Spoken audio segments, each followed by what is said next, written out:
Hello there. Can you hear me? My audio okay? Do we have proper audio?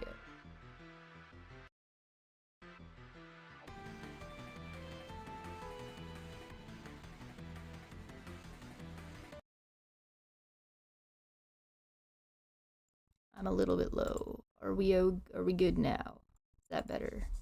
Still too low. A little low on my end. Let's do this. Whoop. Do that. Is that better? Hello? Are we good here? Is that a good spot? Check, check, check, check. Oi, hoi, hoi, me noi. Too much? Alright, hopefully we're at a good spot now. We're not gonna be listening to this music the whole time, so we're gonna pause it there. I have a handful of things for us to watch today. Wonderful. Wonderful, wonderful, wonderful. Psychic powers. What? Hey, Lamau. Alright, alright, alright. Fantastic. Fantastic.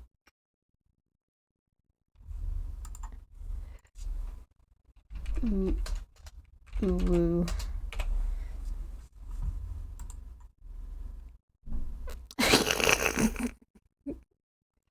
Alright, alright, alright. We're getting ready to go here. We're going to turn the goblin this time into a 7 p.m. Chesh on stream, time to crack a beer. Oh, that's yes. Accurate. Accurate. So we're taking the goblin this time, and we're turning the goblin into the goblin is a gorgon now. So we're gonna change the goblin into a gorgon. I hope everyone is having a good Wednesday. I have a few things set up for us to do and look at today. One of which we're not going to actually do today. One of which is I grabbed the, as I thought it'd be fun to talk about at some point, is Fresh and Fit and their debate with, I'm saying debate with quotes. I don't know if it was clear enough. Debate with Fresh and Fit's debate with H3H3. I've only seen like one or two clips from it, but I would be curious to watch the whole thing.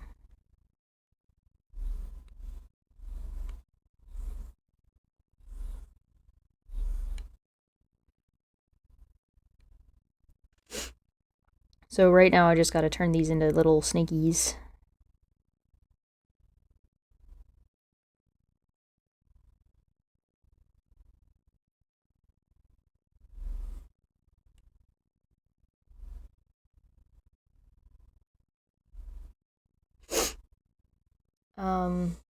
Did laundry.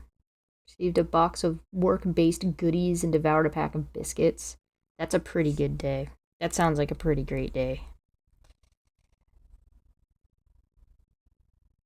I haven't eaten yet today. I've been having a time the last couple days. I've just been in no mood.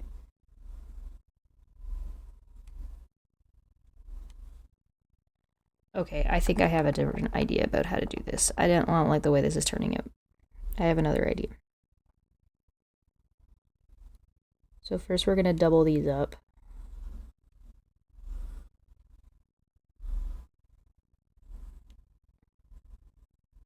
This one should obviously just connect there. But now that we've doubled them, so now they're like standalone, we're going to add another set in behind. This is gonna look a little bit busy, but I mean, that seems to be the intention. Like, it's supposed to look busy, you know what I mean? Then we double these.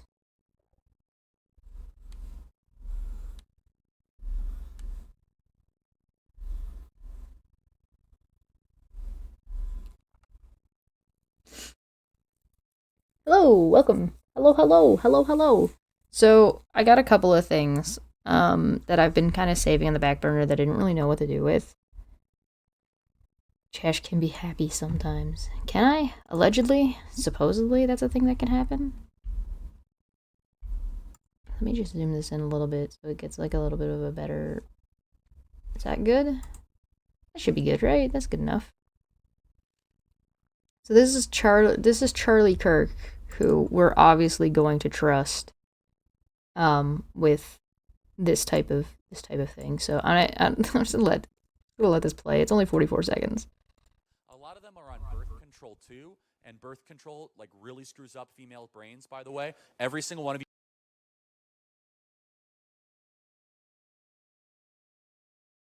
A lot of them are on birth control too, and birth control like really screws up female brains, by the way. Every single one of you need to make sure that your loved ones are not on birth control. It increases depression, anxiety, suicidal ideation.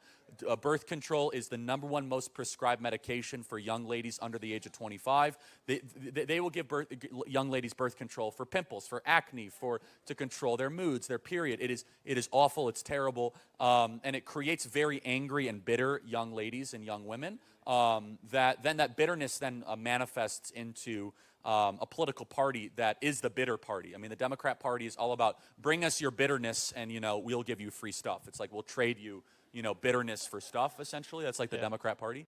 A lot of them are on birth control too, and birth control like really screws up.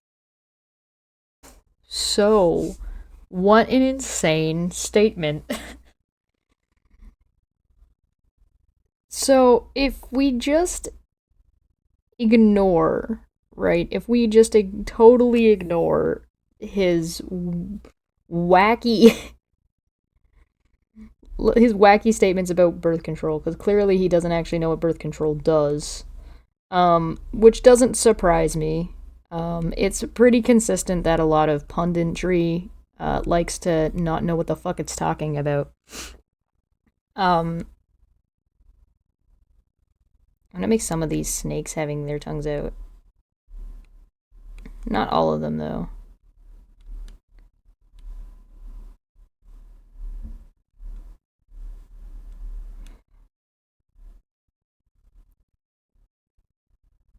They're little boop noodles.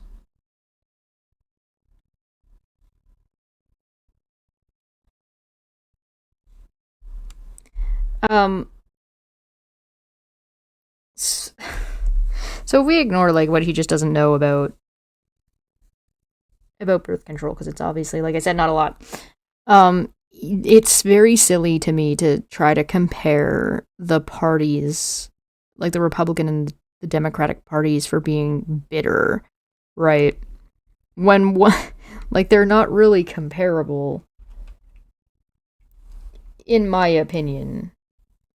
How many we got here? 1, 2, 3, 4, 5, 6, 7, 8, 9, 10, 11, 12. 12! We're gonna make these a little smaller. We go to about, let's say there. One is constantly trying to cancel everyone while incessantly screeching about how everyone's trying to cancel them. So it's very silly to me to see a group try to compare themselves like that when that's blatantly, like, clearly not the case.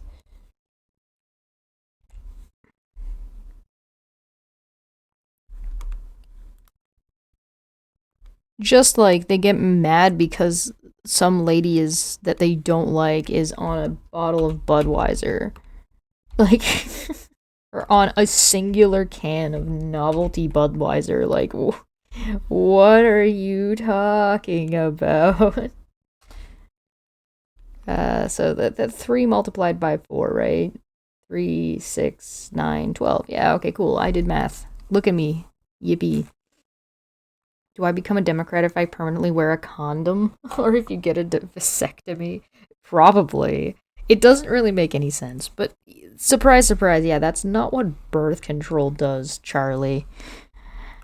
That's not what birth control does. Birth control doesn't only work on birth. Like, this is how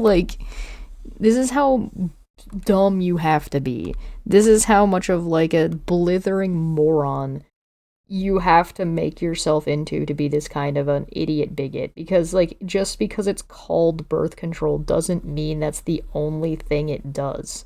It controls your hormones and manages your hormones and changes your hormones. How do you think it functions in preventing pregnancy, Charlie? Like you have to be this one-dimensional of a thinker that nothing can ever be anything that it's not called outright.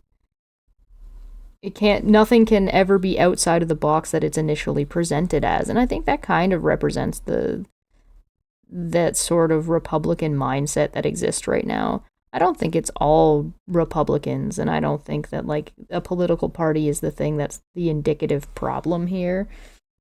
But it is like we saw the same thing with Candace Owens yesterday, right? Like these pundits are trying to oversimplify things in a way that presents them as something they're not, because they are catering to quote unquote the simple folk, right? From the and that's like based on what Donald Trump was saying, right? Donald Trump was like, I speak words that regular Americans can speak. I use small words. Like, it's very silly. It's very, very silly. And like I can understand being frustrated about being spoken down to about something that people assume you don't understand and getting frustrated about that. Like I get condescended to all the time. I'm a small little tiny woman lady. I constantly getting spoken down to all the time. Like people have the audacity to show up on my own show and try to condescend to me like it's not my show. Like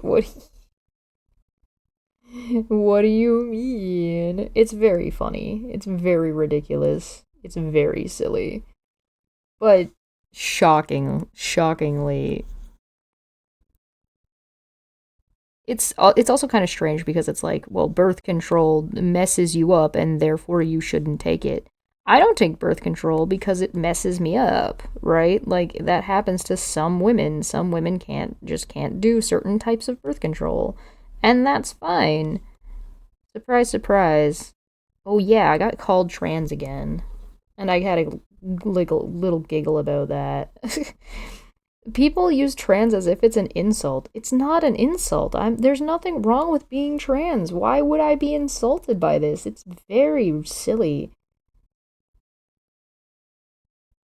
It's like meanwhile trying to say, "Oh, well, Chesh, you're the transphobic one, you trans person." It's like, what the fuck? I don't understand people. It's so stupid. I don't get it. It's dumb. It dumb. Oh, some of these need to be grayed out because they want to be made out of stone. But only two of them. Okay, well we'll do these two. These two will be made out of will be gray. These two right here. We'll do the last two then. So we'll do that.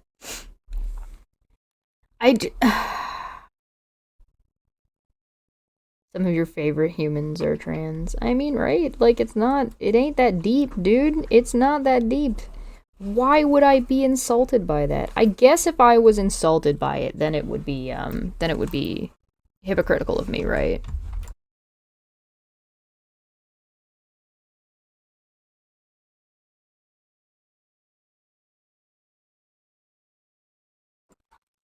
Fuck, get out of here. Go away. Go get a donut.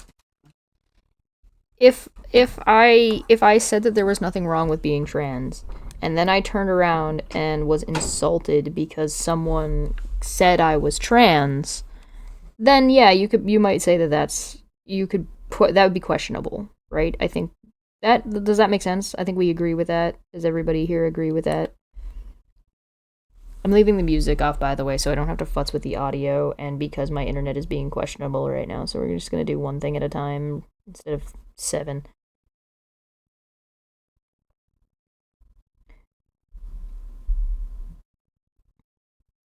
Yeah, that would go into being hypocritical, I think, because there's no reason you should be insulted if it's a non-issue. right? Like it's not an insult. So you can be like, that's wrong. You can be like, I'm not trans and correct people.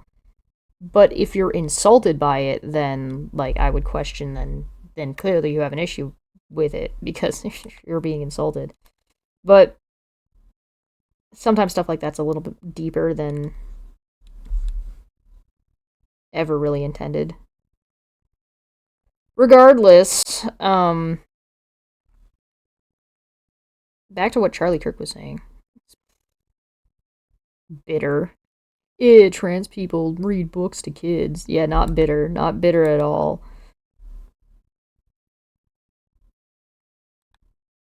People literally threw their gay children out of the house because they didn't like who they had sex with. Who's bitter? Like, this is so silly. So silly. It's such a ridiculous statement. And then to say that, like, birth control makes women bitter, like, you don't think you'd be able to statistically show that? Like, these pundits always do this thing where they make these statements or ask these questions that you would obviously be able to show if it were true, right? You would like, if there was like a massive psychological difference in women before and after birth control, you would be able to show that, right? And yeah, there are hormonal changes, and it'll mess with you that way. But when I say mess with, I don't mean it as an inherently bad thing for you, right? Like, that's up to you. And they want to take this and say that nobody should use it based on their preconceived notion, which they haven't backed up with any data. And this is a consistent thing with punditry, and it's a consistent thing in like the parties, right? In the Republican Party. Hello. You don't make decisions for other people. The Republican Party and politicians want to control your decisions. They want to make it so that you're not allowed to make a choice, right? Like what Candace Owens was saying yesterday. She wants you to not have, like, to not make a choice because she thinks it's ridiculous that these vaccines are given in the first place to people. Like, they're required. So she wants you to not be able to make the choice because she said it should be banned. She said it should be banned, like it shouldn't be around anymore. That's removing your choice. When you ban things, it means nobody's allowed to have it. Except for rich people. But we're not talking about rich people right now. Rich people, I am convinced at this point that being a billionaire is a mental illness. But that's just a personal. That's me doing the Charlie Kirk thing. That's me being like, this is just how I feel about it. Not that it's a fact. Although, at least my opinion is backed on some science. It's not backed on enough science, but it is backed on some science. It's called the monopoly effect, and I definitely recommend checking out that if you've never seen the monopoly effect or know what that is. Read the paper, it's very interesting. The long and short of it is that you get random people in a room and you roll a dice, and whoever wins the dice roll gets to play Monopoly, but they start with like an extra $2,000 or $5,000, whatever the number is. And they play the game, and the majority of the time, the person who got the extra money at the beginning did well and won, quote unquote, won the game of Monopoly. And I say quote unquote won the game of Monopoly because I feel like nobody wins Monopoly, but then they interviewed the person afterwards and said, "Hey, why do you think you won?" And almost 100% of the time, they would bring up like their strategies and what they were thinking and how they went about doing it. And almost none of the time will they bring up the dice roll at the beginning, the luck at the beginning that gave them a head start. Almost never do they talk about that. So that there's actually like, it's fascinating.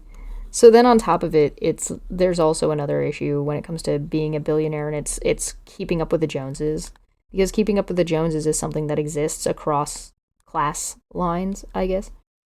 And so if you are a rich person, you are no longer comparing yourself to the average person in society. You are comparing yourselves to the next rich people. And then there's like a huge mental and emotional burden on having a shitload of money, knowing for a fact that people are suffering and then not knowing what to do with that money. Like having there's a study that went out, and I wish I could remember the name of it, and I'm sorry that I can't remember the name of it, that talked about how it's it's bad for you emotionally and psychologically to have to not to have a certain amount of money. There is like a number that if this it's like a percentage number. So it's like if you are this much above the average, you begin to become more and more miserable. Money stops like doing anything for you. Because well, having so much of a resource, eventually that resource is meaningless to you, right? The individual. Anyway, what was I talking about? Charlie Kirk being an idiot. So Charlie Kirk's a fucking idiot, and he just loudly announces that he doesn't understand what birth control is or does to a room of monkeys applauding to him. Like yeah, they give women birth control for acne. Uh-huh. Do you know why? Do you know why? And then the weird thing is that you could probably have a conversation about like whether or not birth control is overprescribed and if there are other options.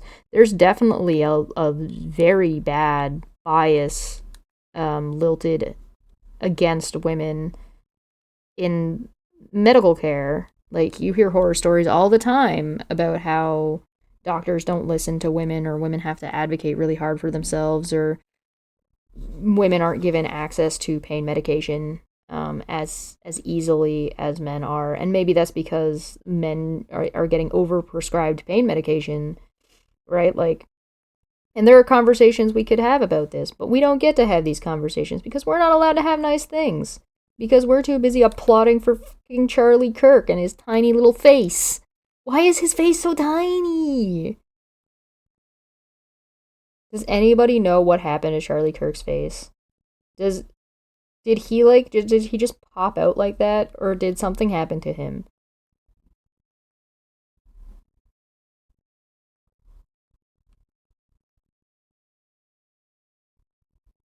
I'm asking because I don't actually know. I need to make more tea. By more tea, I need to. Well, I guess I had half a cup. I need to reheat my tea by putting more hot water in it because I'm a monster. You think he got punched in the face too many times? He got punched in the face so many times that his facial features just shrunk to make themselves smaller for protection. The defense mechanism. Yeah, no worries, Manu. Tomorrow I intend on going over the fresh and fit thing. The fresh and fit debate, quote unquote, with Ethan Klein, because I want to watch the fuck out of that. And I've wanted to watch it, but I haven't had I'm using these streams as a way to watch things that I haven't had time to watch on my own.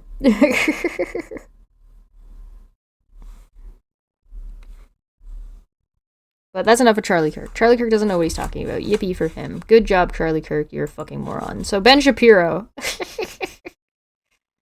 So Ben Shapiro tweeted out today. I'm pretty sure this is from today. Sorry, 1 second. This is gonna crinkle for a sec. Hold on, I got a sandwich I gotta move.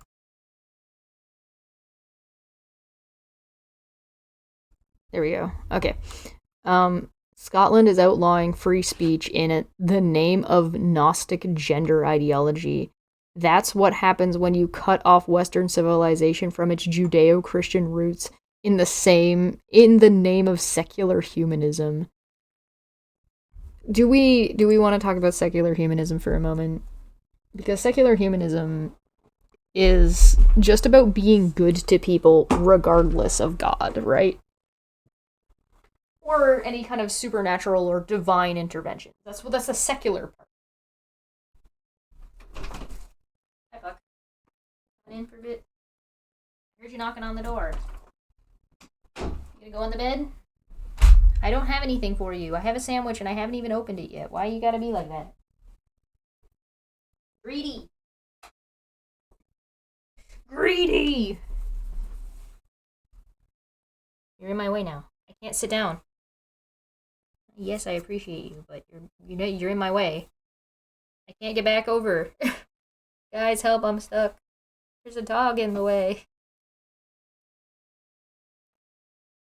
Maybe if I stopped petting him, he would move. But I can't, he's too cute. Hi, you're getting a bath today. That's one of the reasons why we can't do Fresh and Fit podcast today, because I need to give you a bath, because you smell. Yes, you're smelly doggo. Hi. Wow, you're really not gonna move, eh? Thanks. Okay, there we go. The humanism part is about, like, just being good to each other, right? Or being good to the world around you in general. Which is, kind of a Christian idea, isn't it? Do unto others and, take care of the garden and blah, blah, blah. So it's basically just let's follow the good parts of Christianity that most Christians like to follow, and then also just not rely on God. And, I guess a Christian can take issue with that, but if people are just being good people, is that really the biggest problem? I guess if you're following, older Testament and more, aggressive Christianity, sure. But when it comes to, a society, and, particularly an American society, which... Oh my god, Puck. What are you doing? You're very cute. What are you doing? Ben Shapiro creeps you out. Oh, Ben's eyebrows creep you out. They're pretty predominant. He's got predominant Oh, now you want out of the room. Okay. Alright, well, off you go. Get out of here.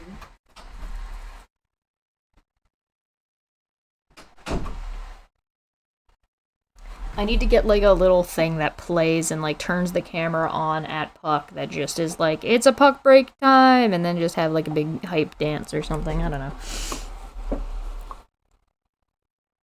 Yeah, I don't know what Gnostic gender ideology is. That's a good question. Is anybody able to look that up right now and see if there's a definition somewhere? Cuz I know what most of those words mean independently. I'm not entirely sure what those words mean when you mush them together like that. I just don't I think that the majority of Christians would say that secular humanism is a good thing. Because, if you're not going to believe in God, or you're not going to believe in their God, at least you're going to be a good person. You know what I mean? Because, it applies to not just Christianity, it applies to, it's secular. It applies to any God or any supernatural religious view, although it would already be part of some other religious views, because not all religious views utilize a supernatural deity. But,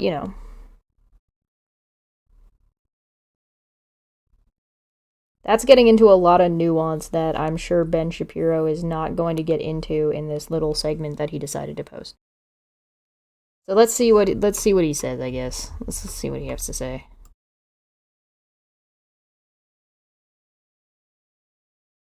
End up here in the well, folks, bad ideas that start in Europe eventually end up here in the United States. And the latest bad idea in Europe is that hate speech should be criminalized. This is something that is being pushed by... What? Hate speech is already criminalized. What is he talking about?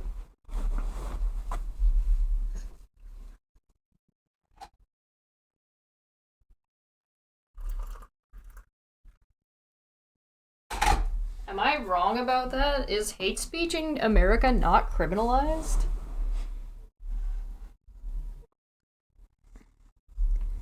Hold on.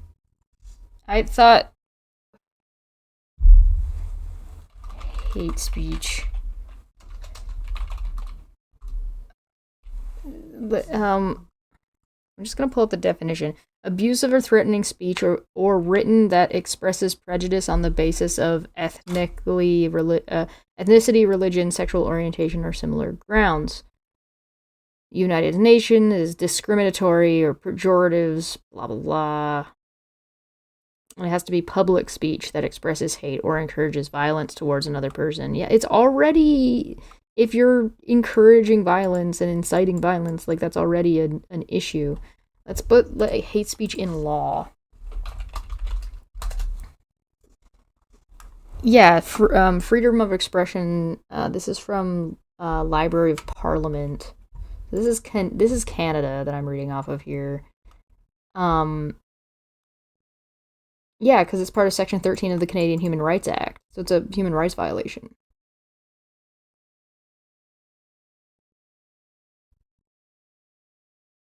All right, hold on. Let's look at the charges.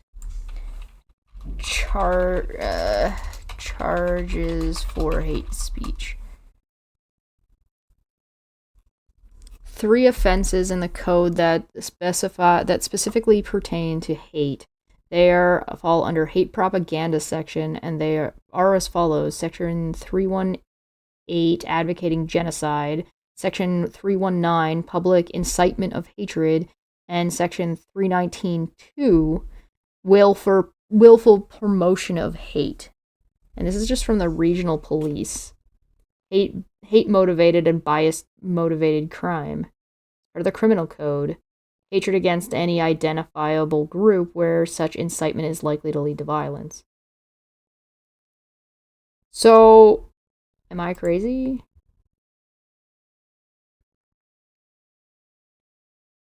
Gnostic gender ideology thing is a rabbit hole and there's no direct definition. I'm having to read an article just to find out what people are comparing Gnosticism and transgenderism in this very convoluted way. Ew. Okay, so it's just a word salad to sound smart to propagate propaganda. Okay, cool. I kind of thought that might be the case. All right, so let me know if I'm wrong about hate speech already being an issue. But let's let Ben keep going, I guess. The European Union. It's also been pushed now by Scotland. Scotland has a brand new hate crime law, which has come into force according to the BBC. This brand new hate crime law essentially criminalizes, quote, stirring up hatred relating to age, disability, religion, sexual orientation, transgender identity, or being intersex. The maximum penalty is a prison sentence of 7 years. Wait, he thinks that he's calling this brand new. So when Jordan Peterson got like notoriety from being pissy about Bill C-16, Bill C-16 was adding like gender orientation to a pre-existing protected class. So like if you were trans and you had an identity, you were part of this protected group. So they just added it. That's all they did. It was a pre-existing law.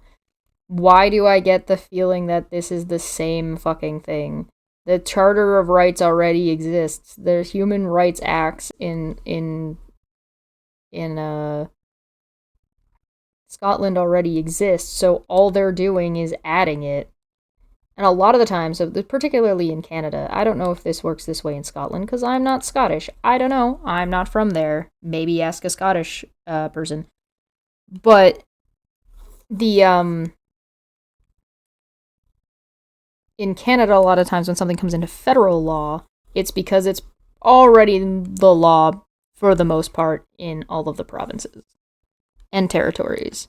So it's not always, but a lot of the times when it comes to like human rights, especially when it comes to human rights stuff, things have already been legalized in the majority of Canada before the federal government makes it federal, which is basically kind of like the way things are codified in America.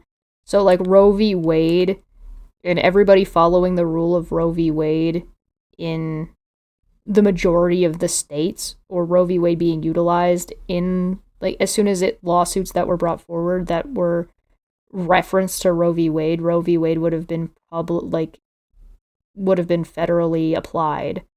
Like, it just would have, that's the way it works in Canada. So, like, when 4 or 5 provinces already had gay marriage legalized in their province, the federal government went, okay, we're doing it federally as well. So there's no, like, that's kind of the way it works here. So it's odd to me that it's so strange to hear American punditry talk about things like this as if we're not, like, literally next door. Like, he's talking about this like, oh my god, Scotland and bad ideas coming from fucking Europe. It's like, Canada did this, like, years ago. You literally have a guy working for you on the Daily Wire that got, like, his notoriety off of lying about it. Like, what do you mean? Are you just denying Jordan Peterson's entire, like, grift history? I mean, of course you are. You're Ben Shapiro. Why would you know anything about the people who work for you and why you hired them? It's so bizarre. I don't know. Oh yeah, you could absolutely send me the article you're looking at. That sounds fucking annoying. I would have to read that. Absolutely send that to me. I'd love to read it. Maybe me and Manya can look at it on Friday. That sounds like something we could kind of get our teeth into, because we looking up every, like, so we'd have to look up Gnostic, then we'd have to look up it. Let's get through what Gnostic means, and then let's get through what this means, and then say how this actually doesn't say anything at all, because I feel like that's what's happening. Hello, Winding Land. Welcome, welcome. We're looking at Ben Shapiro saying dumb things. Anyway, the downfall of America is apparently coming from Scotland now, because that's not, racist and doesn't have really bad historical connotations. So for anybody who doesn't know anything about history, like tone deaf, maybe? Scottish people who came over to America back in the day were certainly not treated very well. Do you know what I mean?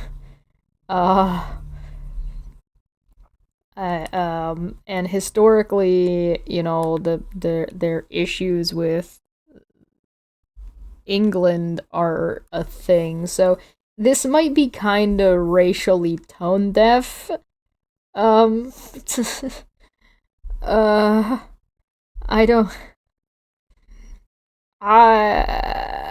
Yeah. Hashtag cancel Ben Shapiro. I don't know. I wonder if somebody could bring a criminal charge to Ben Shapiro or the Daily Wire, like as like a culminative in, like, by Canadian law for propagating hate speech and violence. Like, I wonder if that could be a thing. It'd be really funny. It would be very funny to me. I don't know.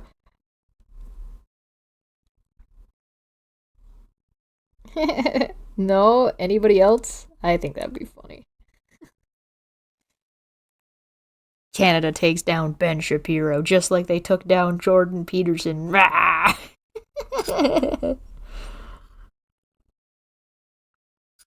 I don't think they have to be based in the United, like, I don't think being based in the United States protects you like that, because you're on the internet, it's international. So you, like, it's expensive, but you certainly, like, you have, so, like, it's the same reason why, like,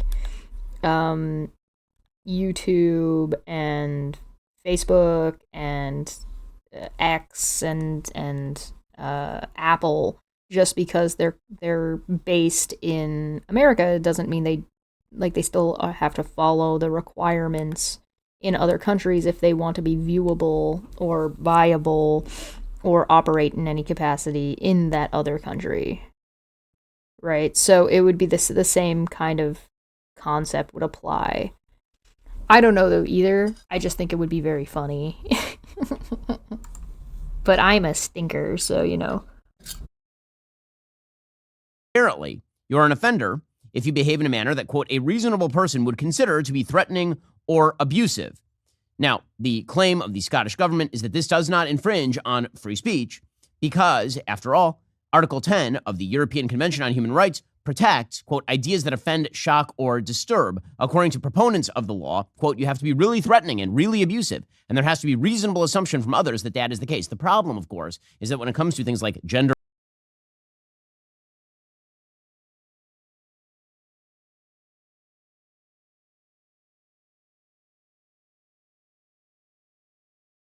Sorry, that's normal. What he's saying is normal. Yes, that's correct. You're not allowed to just run around and abuse people. That's like no duh, Ben. Why are you trying to like have that not be the case cuz you want to run around and abuse people? Regardless, the way I like to explain harassment laws to people who don't understand what the issue is. At least this is like in more in real life settings, not online. Online is a different beast. You're not usually talking to somebody who's actually trying to understand. Um, the way I explain it is by saying, okay, you're allowed to say whatever you want, but as soon as you don't let me walk away from listening to you, you try to force me to listen to what you have to say. Now you're harassing me. Right? They do not want the attention. They've made it clear that they do not want the attention, and you're forcing the attention upon them. That is harassment. Right? So if I say so like if I'm yelling at you and you're certainly allowed to yell, but if I say I'm not interested and I try to walk away and you follow me or you force me to listen to you by just continuing to scream in my face and not allowing me to exit or extricate from the situation, that's harassment.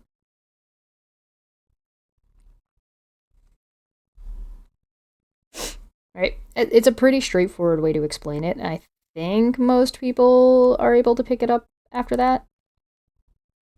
You tell me if that made sense to you, or if it didn't make sense, or if there's ways to adapt that. But that's like a brief way of just kind of getting an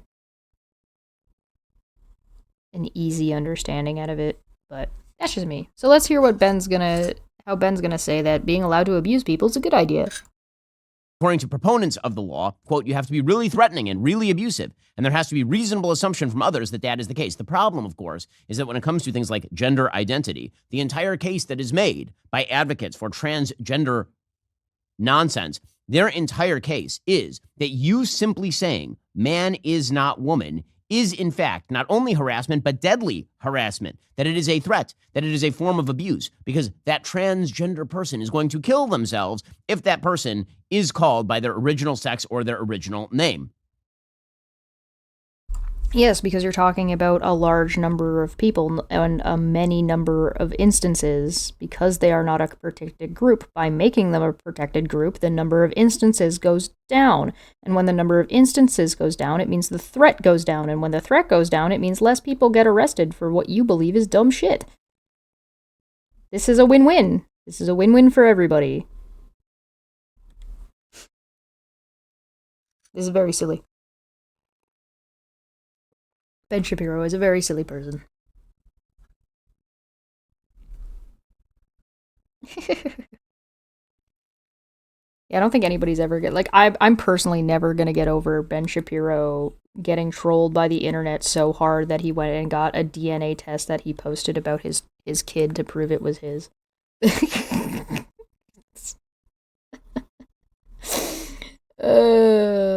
Jesus. This is one of the funniest things the internet's ever fucking done. I don't understand how Ben Shapiro was taken seriously on anything political after he said that, oh, well, if you're house ends up underwater, you can just sell it. It's like, to who, Ben? It's such a dumb thing to say. I can't believe he recovered from that. I don't even know how he recovered from that. I feel like he just ignored it and everybody laughed at him and he just pretended it never happened. And then people stopped laughing at it eventually. And it's just like, no. What the fuck? What a shame. The problem is, right, is that he's doing this thing that people like to do, and it's when they take, and I don't mean like anybody specifically on the right or the left. This is a thing that people like to do. When they're trying to make a point, they will conflate group versus individual all the time. When you're talking about something that's happening in a group of people, and then they make it about an individual or an individual circumstance or an individual hypothetical. It doesn't work like that. You can't just interchange talking about it. So if for example, like if I'm saying, oh well, men in general, blah blah blah blah blah blah, and then I stop saying in general because I'm just talking, we've already established that I'm talking in general, and somebody says, well, but not all men. I'm like, yeah, no fucking duh, not all men. Nobody said anything about all men in every circumstance, every time, in any for every individual. We're speaking in generals, right? So if I say like all cars are bad for the environment, and I'm saying not just the regular environment, like not just when you say environment, I don't mean like, oh, trees and shit. I mean it's bad for like the environment of the city, right? I'm making that kind of a statement, and I'm saying they're bad for this, and somebody says, yeah, but in this situation a vehicle is good. I'm like, yeah, but I'm not talking about a vehicle, I'm talking about the environment that is built up around automobiles. You can tell me that it's really good to have like a Jeep Ranger in this very specific scenario, or having cranes, and I'm like, yeah, okay, but I'm not talking about that. Or like, hey, there's this situation where this person was able to escape danger because they had a car. I'm like, okay, great, but that's not what I'm talking about. This is obviously incredibly dangerous stuff. The fact that Scotland has gone forth in this manner is pretty astonishing. The current First Minister of Wait, he's saying it's dangerous? So isn't he doing the thing that he's claiming other people are doing? He's like, oh, they're saying it's dangerous to just blah blah blah blah blah, and then he's turning around and being like, well, actually, no, you. He legit just went, no, you. What the fuck? God damn it, Ben, you clown. Come on, dude. You're a joke. that person is called by their original sex or their original name. This is obviously incredibly dangerous stuff. The fact that Scotland has gone forth in this manner is pretty astonishing. The current First Minister of Scotland is a person named Humza Yousaf. As if his name matters. Yeah, look at how bad of shape Canada is in. It's so horrible here because we let Bill C-16 happen like a decade ago. It's so bad. Guys, we're literally on top of you. We're upstairs. You just slightly look upwards. Tilt your head slightly to the left. He's got to go all the way to Scotland now, right? What a goof. What a little guy.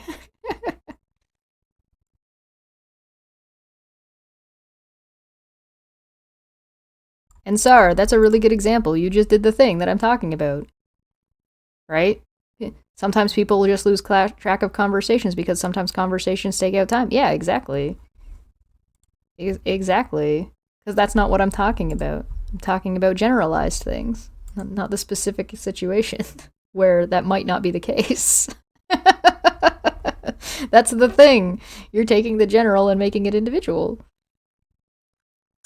Great example. That was perfect. And here he was explaining the law yesterday. The only concern you should have when it comes to the new stirring up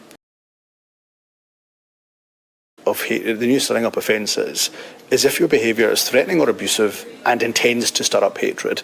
And by the way, even if that is the case, there are some defences, such as the reasonable person defence, and so on and so forth. So unless your behaviour is threatening or abusive and intends to stir up hatred, then you have nothing to worry about in terms of the new offences being created. If your behaviour is threatening or abusive and does intend to stir up hatred against Jews or Muslims or disabled people or gay people, then I think the law should protect those people from who are the victims of that potential hatred. Wow, what a reasonable thing to have said. I don't think Ben understands, or if he does understand, he doesn't care to expound to his audience how difficult it is to prove intention in that kind of a legal scenario. Proving intention in law is very difficult. It doesn't work like YouTube. It doesn't work like, oh, well, like you can't go off of inference. You have to have like an intention. And it is incredibly difficult because you can't actually show what someone's intention was based on their action. You cannot definitively say that. Not based on their action alone, you need more than that, and you have to build what is a reasonable case, particularly in law. So, like, in law, you can be like, oh, they intended to kill this person because of X, Y, Z. You can't say, oh, well, they had a gun, and that person on the street is dead, and they were standing over the body. You can't say that they intended to kill that person based on that information alone. It could have been an accident. It could have been, they could have found the gun after the fact, yada, yada, yada, yada, right? You can't, based on alone on that thing. You need more than that. You need like a note. You need a history. You need to do a lot more work. So it's not like you can just say something shitty to somebody on the street and get arrested for it. Like, obviously. Right? That's what this minister is saying. He's saying you can't, just because you said something shitty, you have to still have the intention. Reasonable people have to believe that you were doing this, as well as, like, you have defenses. It's not like it's just, oh, you said the wrong thing one time and you're gonna get arrested for 7 years, which is what Ben Shapiro is trying to present it as, which is inherently not the case. You have to have a very strong misunderstanding or ignorance of intentionality, particularly intentionality in the court system, which is a whole other issue, right? There's intentionality amongst friends, and then intentionality amongst strangers in law and crime. Anyway. Okay, the problem is, of course, that all of these are terms of art, threatening or abusive. I mean, go on X for like 5 minutes, and you will be hit with certainly a lot of speech that is quote-unquote abusive, where people are mean to one another. And again, the oversensitivity, the desire for victimhood is so strong these days that obviously anybody could use this law and file a police report. And here is the problem. It's all discretionary. When you have a law where the It's not hard to file a police report. It's really not. All you have to do is claim that a thing happened and then file the report. Like, a police report is really kind of nothing. A report itself doesn't really do much. And then that's the point of the investigation, Ben. That's why it's innocent until proven guilty, Ben. I feel this is something you should know, Ben. You don't get charged. You don't get put in jail based on accusations alone. That's not how it works. That's the whole point. Duh. Hello? Ben's just sitting here like, oh, but what is the court system? We don't know how any of that works. Tie goes in, tie goes out. You can't explain that. Have we gotten to the point where Ben has just, like, he is just Bill O'Reilly, but not as good, because at least Bill O'Reilly was entertaining? I guess Ben is entertaining, a little bit. He's not very charismatic, but he's got a entertaining, right? No? Okay, alright, no. Let's keep going. terms are so broadly defined that they are basically at the discretion of whom.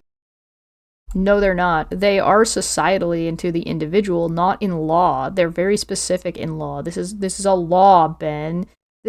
He's doing the thing. He's doing the thing that I said he was doing. He's doing the thing where he's taking it as a general or taking it outside of the context that it was originally posted about. He's a jackass. Whomever is in charge of the government, then you really have no protections in terms of rights at all. Shivan Brown described the act, this is the member of the SNP, which is the Scottish government, described the act as ambitious, while also insisting it would not necessarily criminalize anything that was not already criminal. Asked whether misgendering someone or making a comment about their religion could be a crime, the minister replied, quote, "This will be up to Police Scotland. I wouldn't say misgendering. If you say something on social media, for example, it would be up to Police Scotland to determine." The superintendent of the Association of Scottish Police Superintendents, they said there was a potential for huge uplift in complaints about social media posts, of course. Now, again, the fact that the Scottish police are now going to have to dedicate. Good. There should be a major uptick in the number of issues that go on social media. There's a lot of issues and abuse on social media. Ben just complained about it. He just acknowledged that X, particularly formerly known as Twitter, is an issue. Now, he tried to brush that issue under the rug, but he, in doing so, acknowledges that it's a problem, where a lot of people feel that it is a problem. And I hate to be the bearer of bad news, Ben, but that's how democracy works. If a large number of people want things to go a certain way or view things in a certain way, and they choose that they don't want that thing to be that way anymore, they get to vote and decide what happens going forward. You might not always agree with it, and it might affect you more or less on a certain level. That's what empathy is for. And that's why there are protections that are impugned and already decided upon within the society. That's where you get your Charter of Rights. That's where you get the Declaration of Independence and all your whatever the fuck in America, right? You get your hate speech laws and your freedom of speech stuff that has, like, those things are supposed to exist in that country with impunity, right? Because everybody already agreed on them, right? And one of the things that's agreed upon is everyone is equal, so there should be protections for people to be treated fairly, right? And I think most constitutionalists would agree that the Constitution says that everyone is equal. Except that I feel like they would be obligated to agree with me, not that they actually agree with me.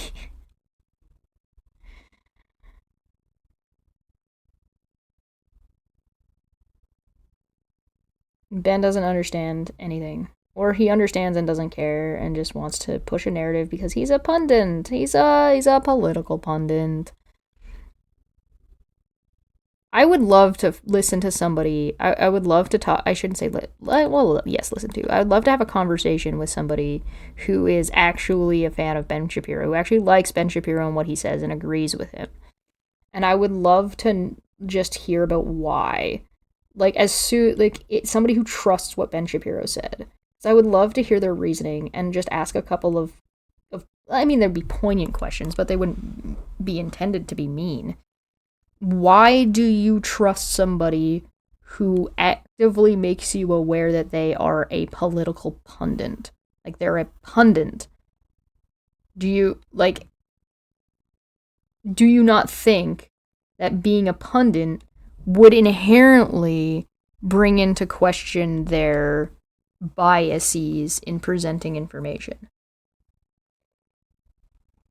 Obviously not that you can't trust them at all, just that do you not think that by labeling himself as such, and because, as we talked about earlier, you have to be something, you have to label yourself as something to ever be that thing. Because common folk, people of the land, idiots.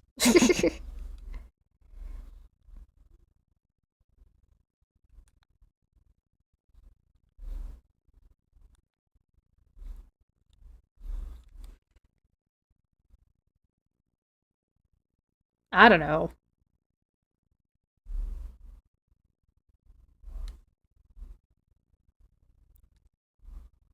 I would love to know. What do you think that anybody would even be willing to have that kind of a conversation with me? I feel like the conversation wouldn't. I think it'd be interesting, but I feel like it might be a little bit difficult.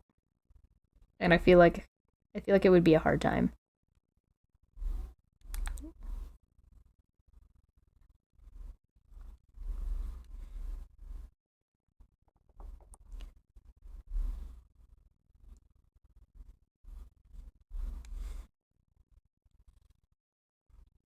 You guys let me know.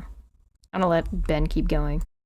Dedicate an entire team to track down the purveyors of evil social media posts that say that boys are not girls and the like. That demonstrates what a violation of free speech this is. Now, the person who should probably be most worried would be the First Minister of Scotland, who back in February 2023 was just ripping on white people. Is this abusive? Is this intended to threaten? I mean, he is, in fact, a very powerful minister in the Scottish government. Here he was back in February of 2023 suggesting that there is something deeply wrong in Scotland because too many white people have power. 99% of the meetings I go to, I'm the only non-white person in the room. But why are we so surprised when the most senior positions in Scotland are filled almost exclusively by those who are white? Take my portfolio alone. The Lord President, white. The Lord Justice Clerk, white. Every High Court judge, white. The Lord Advocate, white. The Solicitor General, white. The Chief Constable, white. Every Deputy Chief Constable, white. Every Assistant Chief Constable, white. The Head of the Law Society, white. The Head of the Faculty of Advocates, white. Every Prison Governor, white. And not just Justice. The Chief Medical Officer, white. The Chief Nursing Officer, white. The Chief Veterinary Officer, white. The Chief Social Work Advisor, white. Almost every trade union in this country headed by people who are white. In the Scottish Government, every Director General is white. Wow, that seems like So what was the hateful part?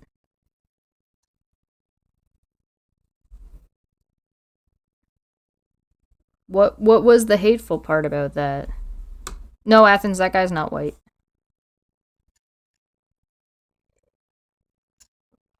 But what was the hateful part? Those are just facts. Isn't that what Ben is saying? That it's just facts to make these dumb I obviously don't agree with Ben Shapiro, right? I obviously don't agree that saying like men are men, women are women is like accurate. Like I don't believe it's a fact. But by Ben's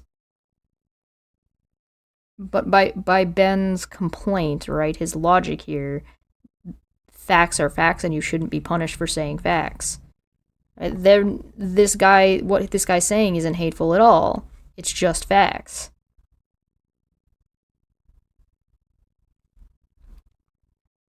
So if it's just facts, what's the issue, Ben? And what about that was supposed to incite violence, Ben? And how are you going to prove in court what his intention was, Ben? This is the problem. Ben doesn't fucking know what he's talking about. He doesn't understand, or he doesn't want his audience to understand what is actually being presented. You also only showed a clip of his speech, so there's likely more to it. So what else was he saying?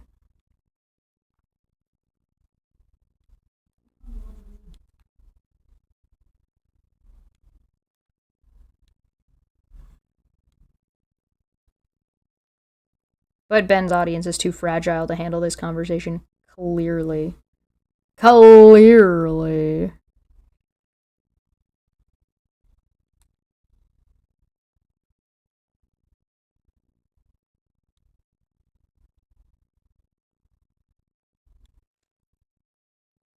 The Scottish accent got you.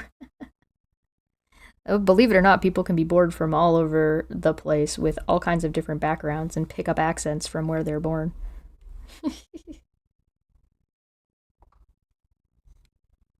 Oh, this one's way better than my original one looked. I'm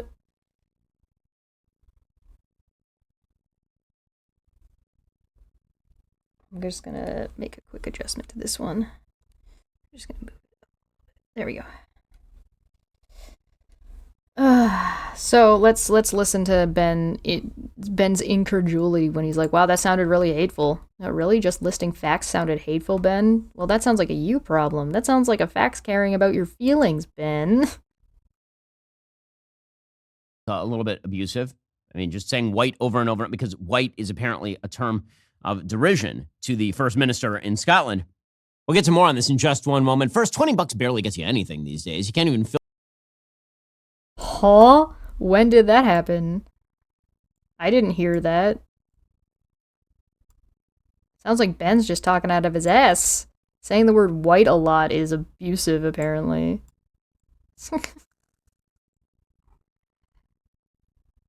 How long is this ad?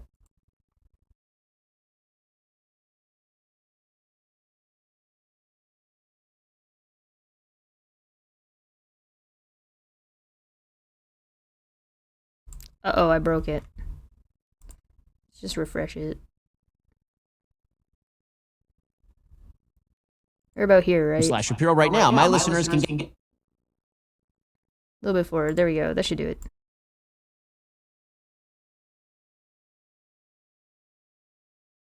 And start saving. Well, yesterday, this got hot, not just because the law actually passed in Scotland, but also because J.K. Rowling, who is in fact Scottish, she issued a fiery condemnation of the law. And then she issued a series of social media posts on April Fool's Day in which she labeled a bunch of trans women and then said, April Fools, only kidding. Obviously, the people mentioned in the above tweets aren't women at all, but men, every last one of them. And then she dared the Scottish government to arrest her. She said, freedom of speech and belief are at an end in Scotland if the accurate description of biological sex is deemed criminal. I'm currently out of the country, but if what I've written here qualifies as new offense under the terms of the new act, I look forward to being arrested when I return to the birthplace of the Scottish Enlightenment. And then she signed off with the hashtag arrest me. The Prime Minister of the UK. You know what that sounds like? That sounds like trying to fuck around and find out. Sounds like trying to fuck around and find out.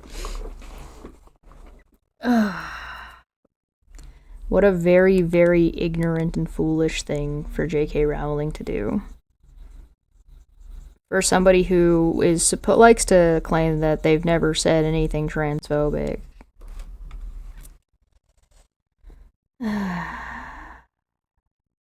The Scottish police have already declared that they won't be arresting her for it. Yeah, fair enough.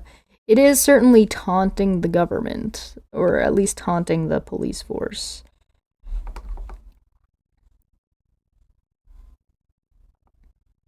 Also, that's not what biological sex is, but we're gonna. Who would rely on J.K.? Who would be foolish enough to rely on somebody like J.K. Rowling, who is obviously not a professional in that field and is clearly undereducated in that field, to define for you what is and is not applicable to gender in biology? Yeah, I don't think so. That sounds like a terrible idea. Me thinks not. I'm sure some people would be foolish enough to do that, but just like some people would be foolish enough to get definitions from the Daily Wire. Ha ha. Ha ha ha ha. Very dumb. Talk to actual biologists. In fact, go talk to Dr. Dan, who's an actual biologist, if you would like to know more. And if you'd like to know more about J.K. Rowling, I posted something in the Discord that kind of deep dives her history and like how she sort of devolved over time. And I would recommend watching that. I got about partway through it and I had to stop because I got pulled away, but I intend on finishing it later. As much as I would love to watch that kind of stuff with you guys, I wouldn't have much to add to the commentary, I don't think. And so because why would I? Again, we're back to, why would you want to listen to me instead of listening to what trans people have to say, particularly educated trans people, on who are educated in sociology or who are educated in biology or who are educated as somebody who is not educated. You want to see me suffer? Well, that's why we're watching Ben Shapiro. All right, let's go. Find Hey, dumbass. Sunak, he said people should not be criminalized for stating simple facts on biology. We believe in free speech in this country, and conservatives will always protect it. A government source told the UK Daily Mail, quote, the SNP is taking Scotland down a very dangerous path with potential for seriously chilling effects on free speech. We are clear that biological sex matters and gender-critical beliefs are protected in British law, and that The fact that J.K. Rowling was not arrested and is facing no charges flies completely in the face of Ben's entire fucking video, and he should feel embarrassed.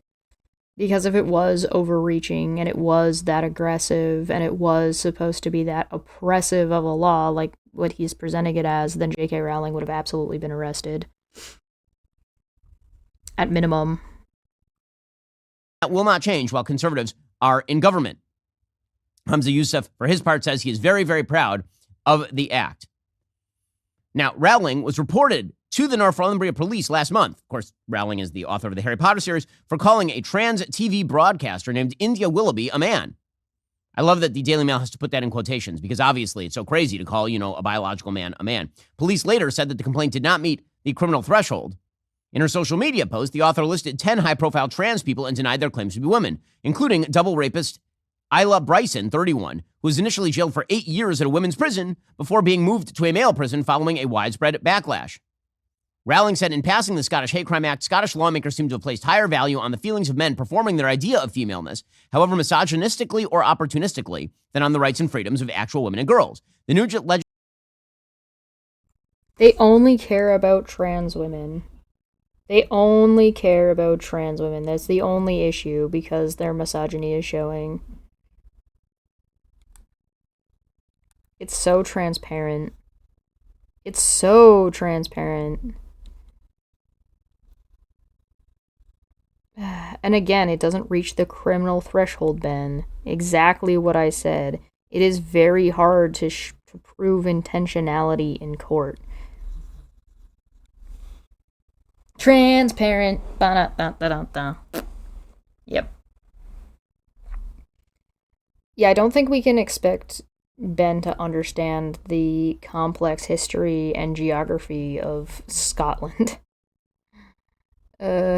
He already made some questionable statements. A little bit I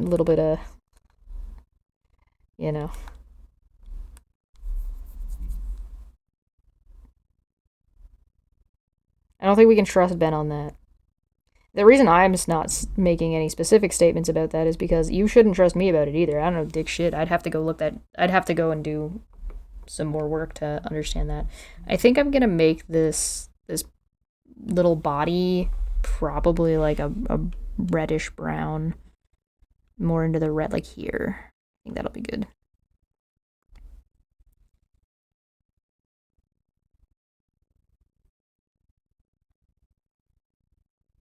Yeah, I like that. That's a good color. Oh, Ben. legislation is wide open to abuse by activists who wish to silence those of us speaking out about the dangers of eliminating women's and girls' single-sex spaces. The nonsense made of crime data if violent and sexual assaults committed by men are recorded as female crimes, the grotesque unfairness of allowing males to compete in female sports, the injustice of women's jobs, honors, and opportunities being taken by trans-identified men, and the reality and immutability of biological sex. J.K. Rowling writes, for several years now, Scottish women have been pressured by the government and members of the police force to deny the evidence of their eyes and ears, repudiate biological facts, and embrace a neo-religious concept of gender that is unprovable and untestable. The redefinition of woman to include every... Define a woman, Ben. This is the problem. These concepts were always social. These concepts were always... They're not, you can't put them onto an individual. Dylan Mulvaney, for example, is experiencing and learning for herself what it means to be a woman to her. Right? Like, that's how being a woman works. It's how being a man should work, too, if there weren't so much, like, fucking oligarchy bullshit around what it is that makes a man a man. Men are very restrictive in their, like, what they believe in this regard in general.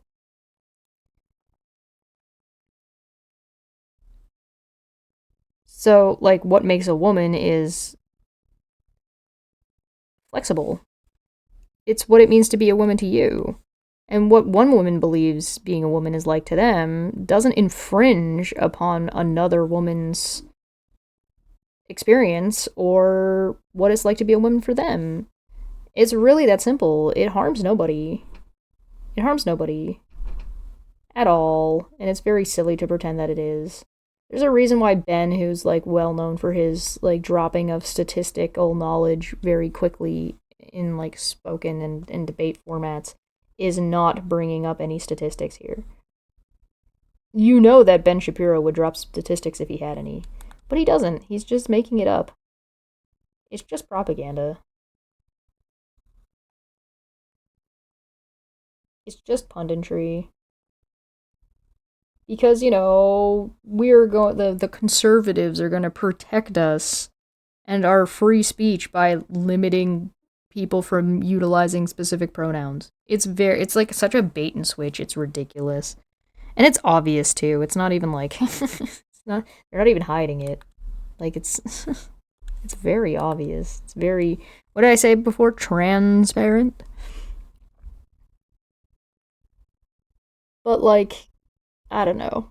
It's one of those things where you just have to think about it for half of a second and it immediately falls apart, because of course it does. But so I guess the question becomes, if that's the case, then why do people have such an issue? Like, why are there so many people with such an issue? And it's because they're not thinking about it. And that's through years and years and years of training. Like, how long has Fox News been around? Decades. Literal decades. Oh, I hate that. That's down here. It's decades of propaganda that's just been allowed to run rampant and unfettered across America.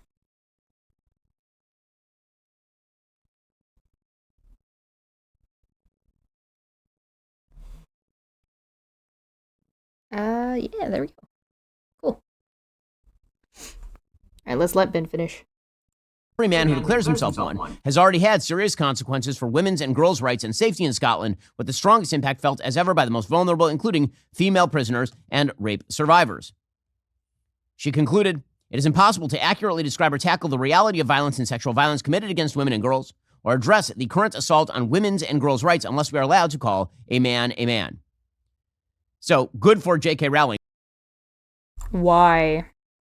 Why is it so pathetic that, and it's such a weak position that you have to be able to, that you're enforcing a requirement of specific language? What about that free speech you were just talking about? Why do you have to force specific language onto people to be able to get your point across? Aren't you an author, J.K. Rowling? Shouldn't you be able to utilize words and bend words and have a large enough vocabulary that you don't have to use I said and he said and she said all the time? You could use the word whispered, spoke, elaborated. Aren't words polysemous, guys?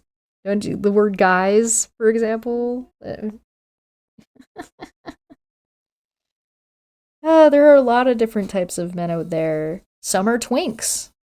Some are my favorite variety of men. Some are not my favorite variety of men. But just because I have a favorite variety of men doesn't mean I suddenly get to not acknowledge that my not favorite group of men are not men. It's very silly. It's very, very silly. But yeah, how weak is this individual, particularly J.K. Rowling, or it's TERFs, right? It's the TERF movement. How weak are the TERFs that they can't handle one word change? You can't come up with one other word. You could literally just use the word asshole if you wanted to. It's very silly. Who is using her extraordinary power in order to stump for truth. Now, why should we be worried about this sort of stuff coming across the water to the United States? I mean, after all, we have a First Amendment, don't we? Well, the answer is that if, in fact, there were a left-wing majority on the Supreme Court, there is very little doubt that, quote-unquote, anti-discrimination law, which applies in a wide variety of jurisdictions across the United States, would, in fact, be applied to crack down on free speech. That it would not, in fact, be considered free speech to engage in, quote-unquote, discrimination in a place of business, for example. And by discrimination, that might mean that you said that a man was a man. That would be verboten under anti-discrimination law in places. But that's not the problem. The law is to make sure that men who are men get called men. Duh. But he doesn't want to acknowledge that because it goes against his punditry. Hold on a second, Puck. I'm coming. Jesus.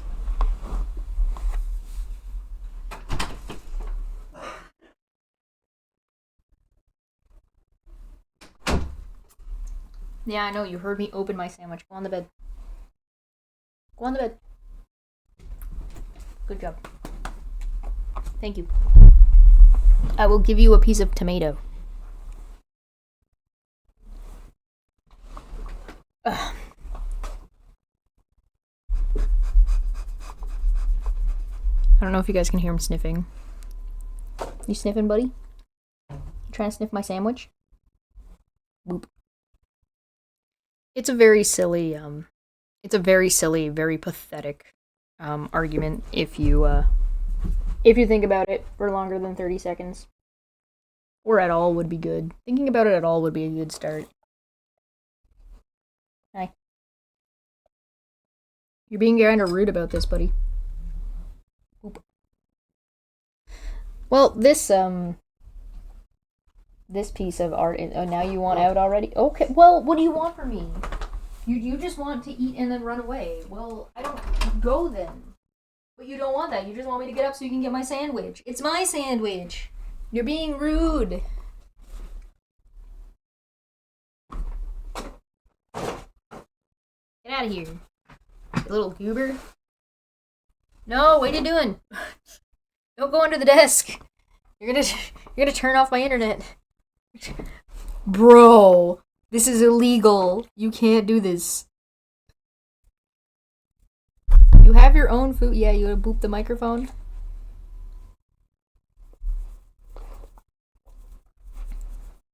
Unreasonable. I'm glad you're feeling better. Thanks. Hi. Uh-huh. Yeah. Okay, well, this is saved, so I'm going to move on to painting some other stuff. I'm going to go back to this one. But, anyway, we're almost done Ben Shapiro.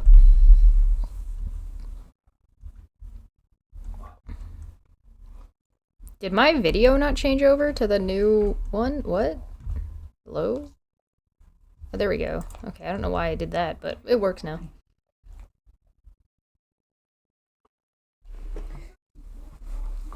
Oh no, he's gone through 2 balls so far. It's like New York and California. And again, the Supreme Court right now has a majority of conservatives on it. But if there were, in fact, an activist Supreme Court left-wing majority, they would undoubtedly curb the First Amendment so as to mirror the law in places not only like Scotland, but also in places like Canada. Ben Shapiro thinks everyone's conservatives are the same as his conservatives. And they're not. The entire West has decided that the First Amendment, that free speech principles, not only are in play, but absolutely should be thrown out in favor of the sensitivities of quote-unquote victimized groups. Now, all of this is the wages of a new paganism, of a new pagan ideology that has decided that basic Western values, like... I'm sorry, what? It's pagan? Where did you get that idea from? I mean, I know it's convenient because pagan sounds like a spooky word to Christians, but what? Huh? New pagan movement? Guys, look out, the pagans are accepting of people who are different than straight white Christians. Like free speech and freedom of religion. like property rights, all these things that the West has been characterized by for centuries at this point, that all of those things are inherently bad and inherently discriminatory. And that pagan ideology has gained root. Why? Well, it's gained root because all of this, free speech, freedom of religion, all of these things are rooted originally in Judeo-Christian values. The idea of freedom of religion is rooted in the Peace of Westphalia, which again,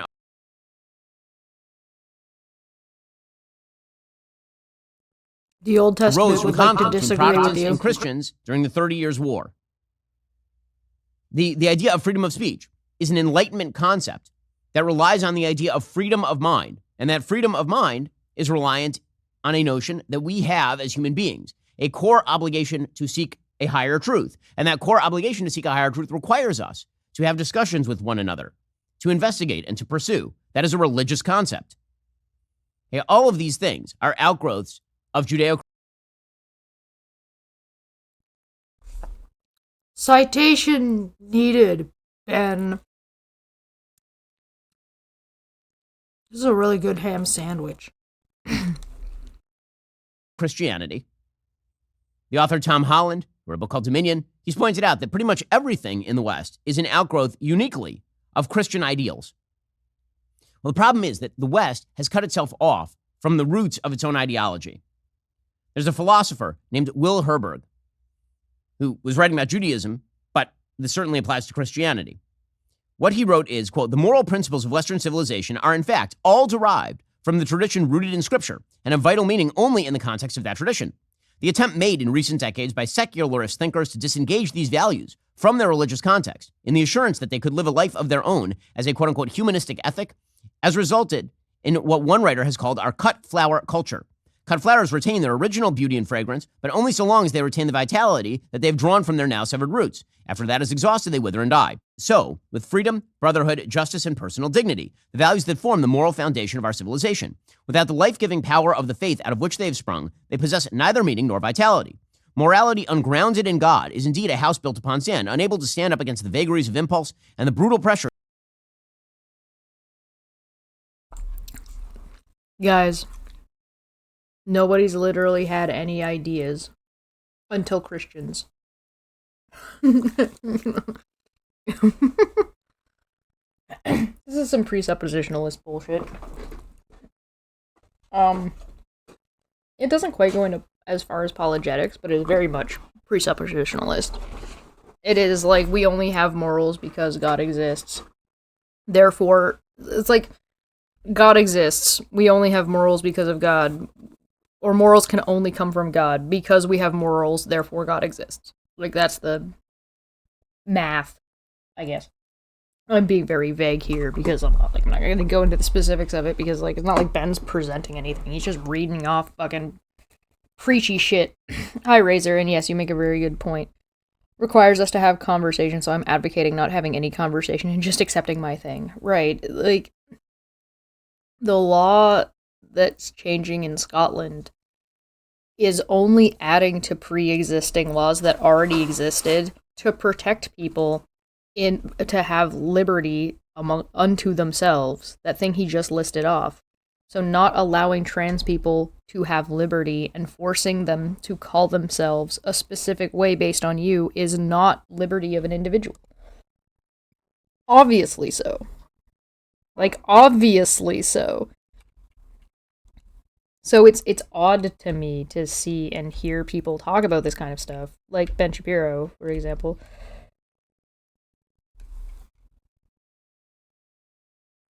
I still feel like I haven't made this hit. You know what I mean? Like, it's bizarre. It's very strange. Ben Shapiro's a weirdo. People who listen to Ben... You got a toy? Bah!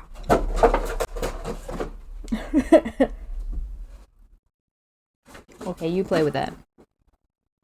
If you hear that, it's Puck playing in the background. He hasn't really changed since the Gamergate era. Yeah, I think you're right. It's a whole lot of the same nonsense over and over and over again with him, and it's the same arguments over and over and over again with him about everything. Sorry, don't mind me, I'm changing this. Also, my roommates are yelling. I'm gonna go close the door, but Puck wants out if I close the door. Everything's a mess right now. Pardon me.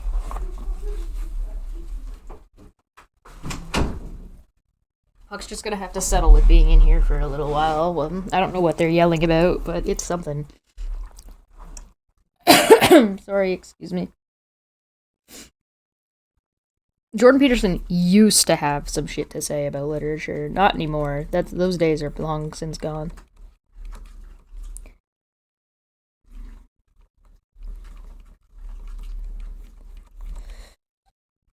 I posted this where I'm at with this painting in a art Discord, and nobody ever answers me. It's so sad.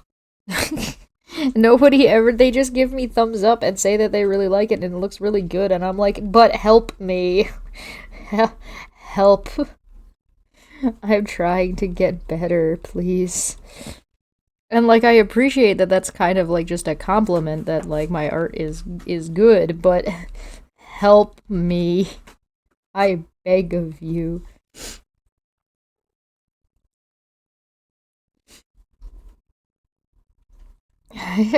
Yeah, I don't know what they're yelling about. I also don't care. I think they're just like playing games or something or whatever. This is still not right. Something is... I've got something wrong here. Is it the neck needing to be like this? Is it not thick enough? Like, that's better. I think the angle is just kind of weird. Do you know what I mean? Like, the angle that I got going on here is just kind of weird. Because she's facing away.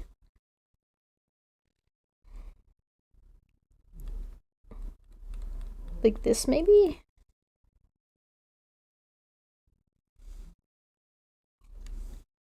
I'm gonna be futzing with this for the next 7 years. And just forgotten about Ben Shapiro. Just left hanging in the corner there.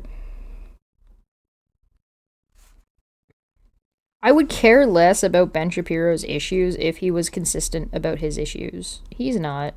None of these people are consistent. They don't care. It's a grift. Oh, it curves like this. That does it. That should fix it. Like the shadow curves like this. And then this should be cut here. And then this should be cut here. But it makes the head look small. I don't know.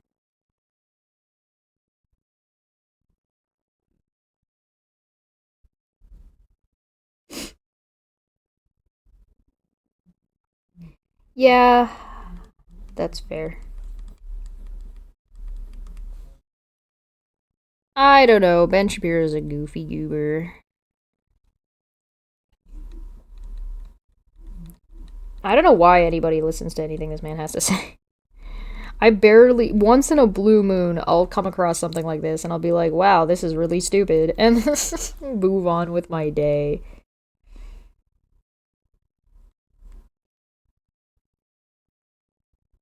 But people, like, legit believe him. People think he's, like, smart and knows what he's talking about. And I'm like, I hate to, if I can fucking look at you and break what you said with, like, 2 sentences, I feel like maybe he's not as smart as you think he is. Neoconservatism. Yeah. Hey, Razor, I got a question for you. You might get a kick out of this one. I got a question for you. What is Gnostic gender ideology? I'm sorry, I should have given you a warning.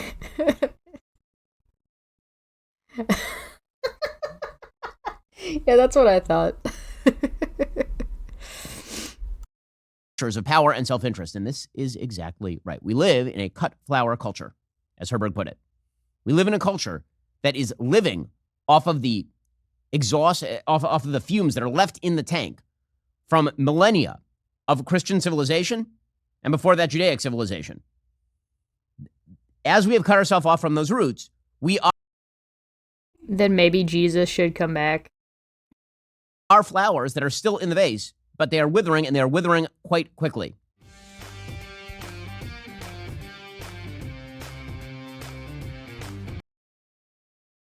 Thanks, Ben.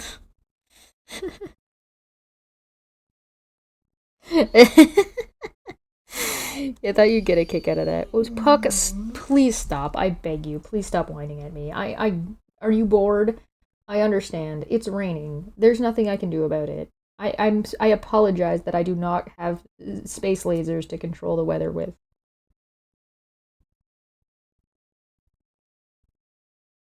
Thank you. Please stop yelling at me.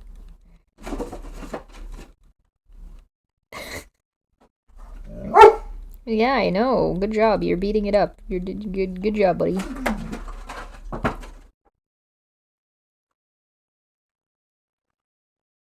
Yeah, you get that cardboard. Get it. Good job. You got it. Beat it up. Oh, I'm not just trying to placate you. It's true. You did a good job.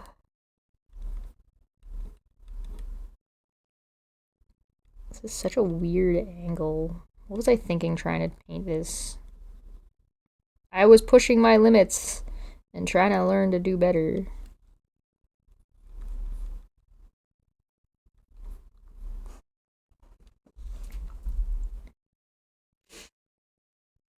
Hey, what up? They mean agnostic? No, he means Gnostic. He means Gnostic. He's just trying to sound like he's smart and making something into a bigger thing that it is. Like he does with everything because he's Ben Shapiro. He has short man syndrome, so he's got to make everything a big deal. He has to compensate for his tiny body. Alright, go out then. Okay, yeah, you take that with you. Good job. Goodbye. Why do I even try? Alright, so we're done with Ben Shapiro now. Yippee, yippee, skippy for us. Goodbye, Ben. Nobody likes you. Don't come back. Please. Oh yeah, this. Are you guys mad at me yet? Look, it's Kevin Sorbo and Steve Bannon.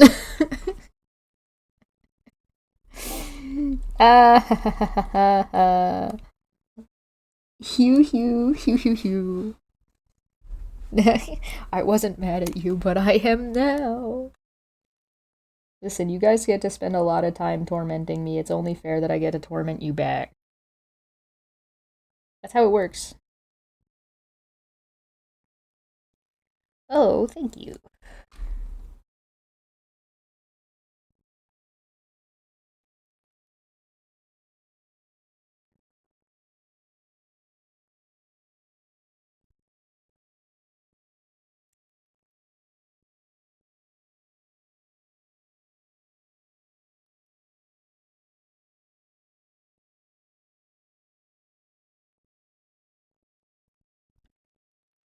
Flattery will get you everywhere.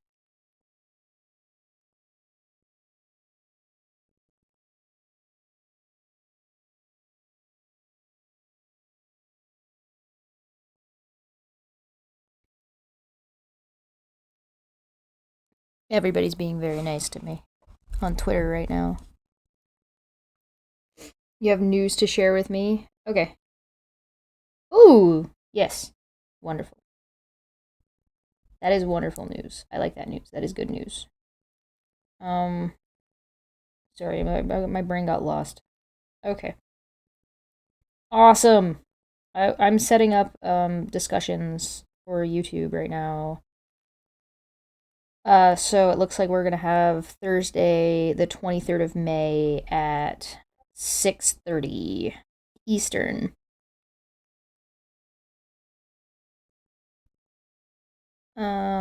With Buzz Rana and Trolley Dave.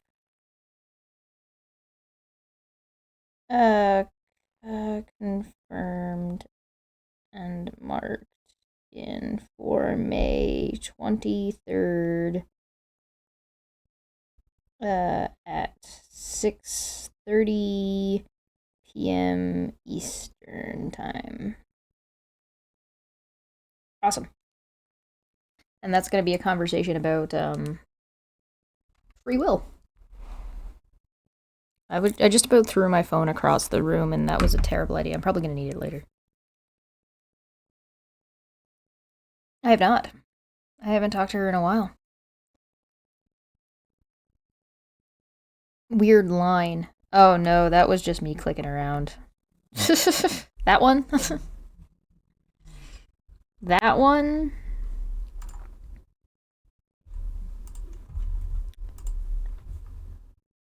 Cathartic moment. What was the moment that Kevin Sorba and Sam said, we can't do this anymore, we got to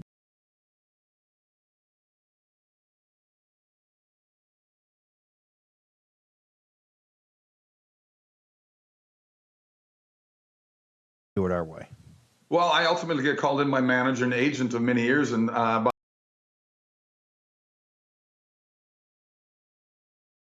11 years ago, and they said we can't work with you anymore because you're a Christian and a conservative, and that's going to be hard for us to get you into any studios here. And I laughed at them, and I said, "It's amazing. You're the people that scream for tolerance all the time and freedom of speech, but as you know, it's a one-way street, and they're hypocritical just like everybody else in Washington D.C. is." So The cathartic moment. What was the moment that Kevin Sorba and Sam said, we can't do this anymore, we got to do it our way? Well, I ultimately get called in by manager and agent of many years, and about 11 years ago, and they said we can't work with you anymore because you're a Christian and a conservative, and that's going to be hard for us to get you into any studios here. And I laughed at them, and I said, "It's amazing. You're the people that scream for tolerance all the time and freedom of speech, but as you know, it's a one-way street, and they're hypocritical just like everybody else in Washington D.C. is." So The cathartic moment. What was the moment? Well, I let that play. I let that play twice because it was cutting out a bunch the first time. But how many people think that that is not the? It was his answer that was actually the reason why he got fired as a client, because that's what he's talking about. He was fired as a client because they were like, "We can't work with you anymore," allegedly because you're a Christian. X to doubt.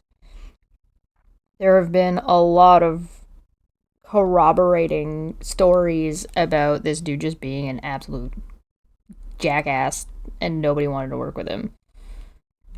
He was in movies, like he got bit roles and stuff. He was in what's it called?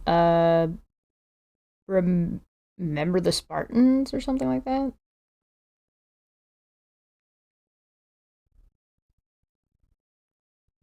I doubt that that was what they said at all, to be honest. Like, I really don't think it was because you're a Christian, you're the, no, no, no, no, no. That reinterpreted, maybe, to more be something closer to, you don't shut up, and nobody wants to work with you. Because you're annoying. No, Remember the Titans is a movie about football with Denzel Washington. No, Meet the Spartans. That's what it was. Not Remember the Spartans. Meet the Spartans. It was a parody movie about, like, it was one of those, like, what do you call them? Kind of like the scary movies. It was one of those. Yeah.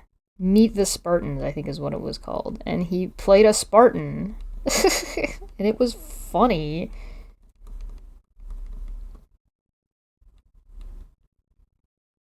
And, like, he's been in shit. He just doesn't get roles very often and not in mainstream Hollywood. And it's because he's a cantankerous asshole. Like, you saw the shit he was saying about January 6th, where he's just like, oh, this is gonna be a great day for America. Whoa, we're amazing. Go conservatives. And then when it didn't go well, he was like, Antifa did this. It's so dumb. It's so stupid.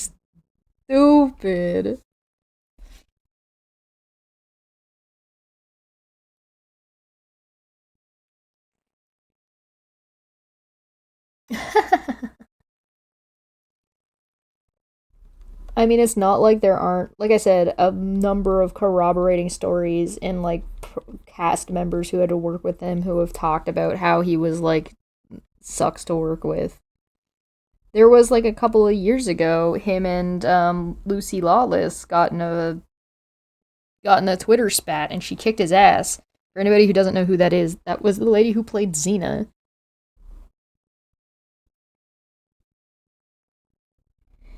Should I show you guys the Sargon of Akkad video that I watched the other day with low energy vids?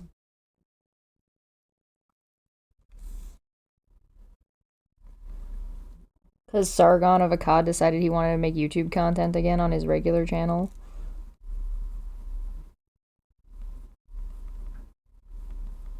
He doesn't understand what satire is. He thinks that Helldivers 2 isn't satire. He thinks that it's showing an idealized version of democracy. Please do not. Okay. Alright, well, Kevin, I will take this moment then to remind everybody to definitely not go to cameo.com/ksorbs, and definitely do not give Kevin Sorbo money to read off his own tweets. And definitely, if you do that, do not send it to me. I definitely don't want to see it and put it into any kind of compilation. I would never. Alright, we're done with that one. So, Sneeko.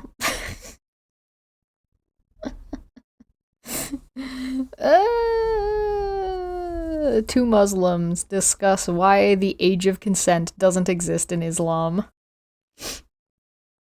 Whee! No, we don't think there's any problem with it at all. We think that it's just because we have a different idea of what it means to be a child, which can be tracked historically. But now, if the situation has changed, we say that the general principle in Islam is, you can do what you kind of want, so long as, I'm not going to say you can do what you want so long as you're harming. You can marry whomever you want to marry, so long as it doesn't cause them harm, physical and psychological. So, for example, if I marry a 100-year-old woman, or Sneeko, if you marry with your tank top a 100-year-old woman, and you get involved with her intimately. Is he making fun of Sneeko's fucking wife beater? That's kind of funny, I'm not gonna lie. It's a little bit amusing to me. So if the rule is going to be you're allowed to do whatever you want as long as you're not harming anybody, then what?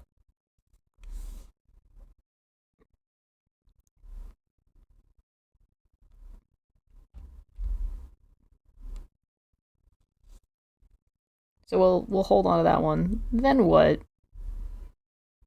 How do you know if you're harming somebody? She might die. I mean, she might have some kind of health problem. So we would say that, well, if you were to be intimate with a 14-year-old or 13-year-old who's got huge hips and huge breasts and huge body, I mean, quite frankly, we would say it's not going to have the same effect medically. I mean, no one can make the argument. But in these countries where we live in now, one is legal and one is illegal. So, in other words, you can't marry a 100-year-old woman, but you can marry that girl that's you can't be. You're a pedophile if you go for the girl that's got the hips. And once Aww. What? Hi, my unfinished journey. Welcome to the shit show.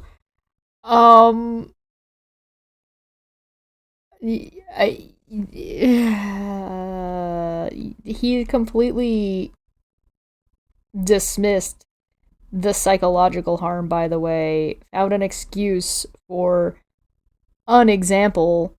Again, hey, it's that thing I said before where people will take something that is generalized and then make up a hypothetical where it works for them, and then to say that invalidates the general. If the general rule is as long as it doesn't harm anybody, you're okay to do it, just because you're able to invent in your head a hypothetical exception doesn't mean that the rule doesn't suddenly apply. Also gross. By the way. Also very, very, very gross. Describing a 14-year-old as with giant tits and big thighs. As if, 14-year-olds who come into puberty early don't get bullied relentlessly. Great. Fucking, that's great. Good for you. I'm genuinely asking how people don't look at this and don't just see two pedophiles talking. I don't know. I don't know how you would ever look at this and well, I mean, I guess in Sneeko's defense, he hasn't agreed yet in the video we're watching.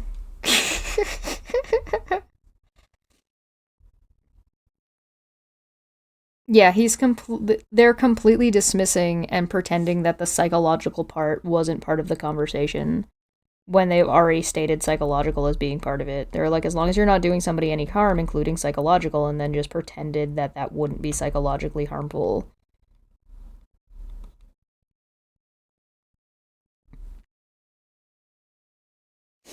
So, fuck you, I guess, is the answer to this. I feel like the only answer to this clip is fuck you.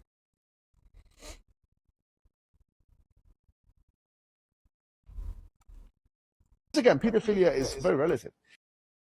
Pedophilia is relative. You ended on pedophilia is relative? What?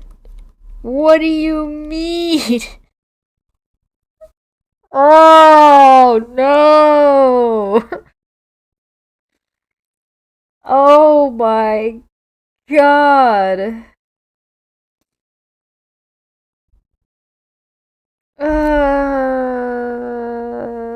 Well, I guess in Sneeko's defense, he didn't say anything. I guess in Sneeko's defense, in this clip, Sneeko did not say anything. It's not relative. It was never relative. If you're talking about, he's more talking about it being a crime, and like, yeah, that would be relative to the time period because it wasn't always considered a crime. But that doesn't mean it was okay at the time.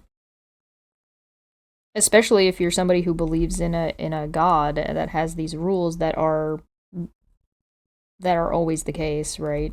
Like if you were to take Christianity, for example, and you say, well, God's rule of law is always true, or God is the measuring. It doesn't even have to be Christianity. It's like pretty apologetic into like presuppositionalism again. You go into presuppositionalism and you say, hey, well, God wrote the rule, therefore morals are independent and rely on God. Then you end up with shit like this.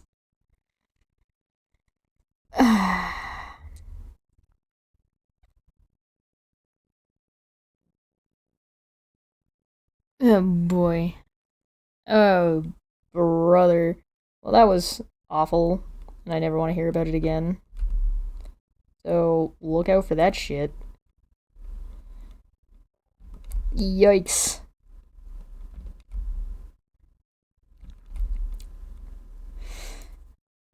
And one of the things that is like, that matters here is that people won't recognize this type of argumentation. And that's sad to me. Like, people won't know how to deal with this.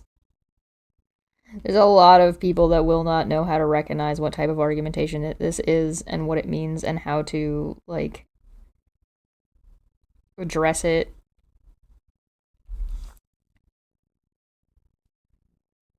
Because then it's like, okay, well, if we presuppose that God is moral and we say, okay, well, God said this, so therefore this dude thinks he can go after 14-year-olds if their boobs are big enough. Like, that's the other thing, too, right? Like, how big are big enough? If that's the defining factor, what about women who are adults who are flat-chested? Are they not, do they not count? Should you not be? It's very weird. It's very weird. Dude, just watch porn. Just stop.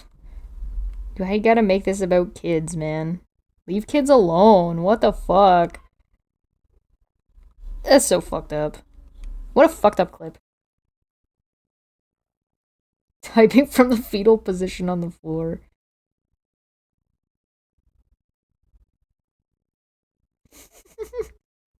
Yeah, I did.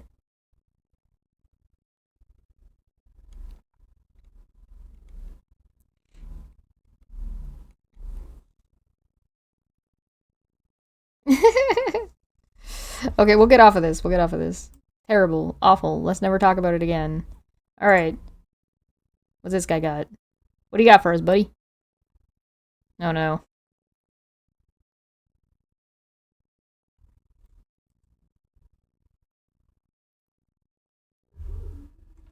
Life. Jesus would have been. Oh, he's stuck loading. I mean, that looks accurate to me, but, you know.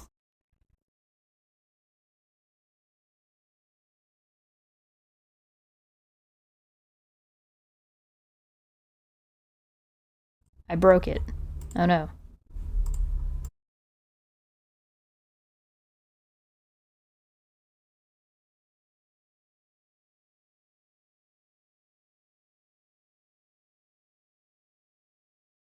It's 40 seconds long, and Twitter, formerly known as X, is so busted it can't even handle this. Wow. And yes, I'm gonna blame X and not my internet. It's not my fault. Clearly, my roommates are not on the internet right now. Yes, I agree. Jesus is pro-life. Jesus would have been completely opposed to murder. The issue, though, is did he think that the unborn fetus was a human being yet? And people would say, well, of course he did. Really? Why do you think that? You know what? Historically, why do you think that? Did people generally think that in the ancient world? Did Jews generally think that in the ancient world? What's your evidence for that? I don't think Jesus thought the unborn fetus was a human being. He probably didn't even think about it, you know, just like I don't think he really thought much about the institution of slavery, that today we would say, oh my God, you can't have, and Jesus must have been opposed to slavery. No, I doubt it. Yes, I agree. Jesus is pro-life. That is a very interesting take.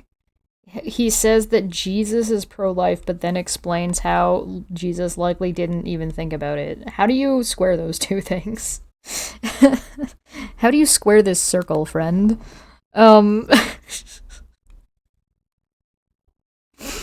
It's kind of an interesting take that Jesus didn't think much about slavery.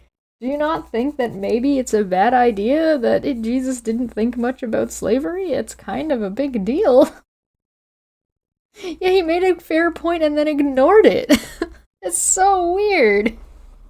Hello, welcome back. Yeah, I don't know how to square that. I don't know how to square making such a reasonable say, like, because I would agree with that. I would agree that, yeah, it's likely that it didn't really come up a whole ton. I need to send this to a professional. I need to send this to Dr. Josh.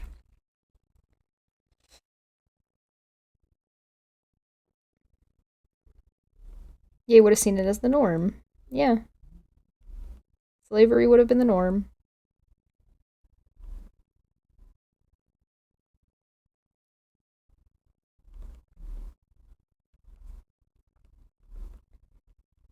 Man, we live in a weird world. The internet's a weird place, you know what I mean? Like, this is crazy. This is some crazy nonsense.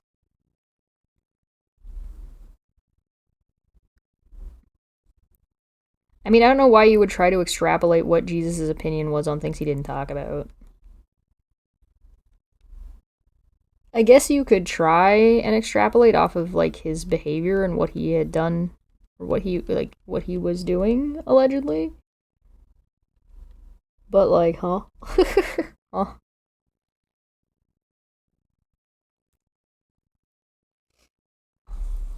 So I guess you could, like, just look at what was going on at the time historically and be like, well, this thing was happening and Jesus didn't say anything about it, so I guess he was fine with it. Yeah, he's got the whole... Do you guys want to look at the whole video? He's got the whole video linked here. We can take a look at this. So, this is Bart D. Ehrman. Misquoting Jesus podcast. Let me take a look at it. See what he has to say. Welcome to Misquoting Jesus with Bart Ehrman, the only If it loads. show where a 6-time New York Times best-selling author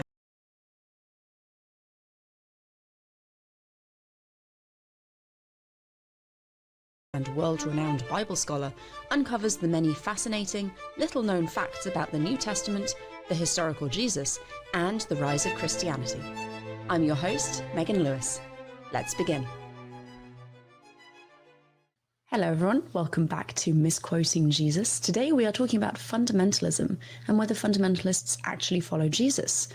If you ask a fundamentalist if they follow Jesus, the answer is likely to be an incredulous or very enthusiastic yes.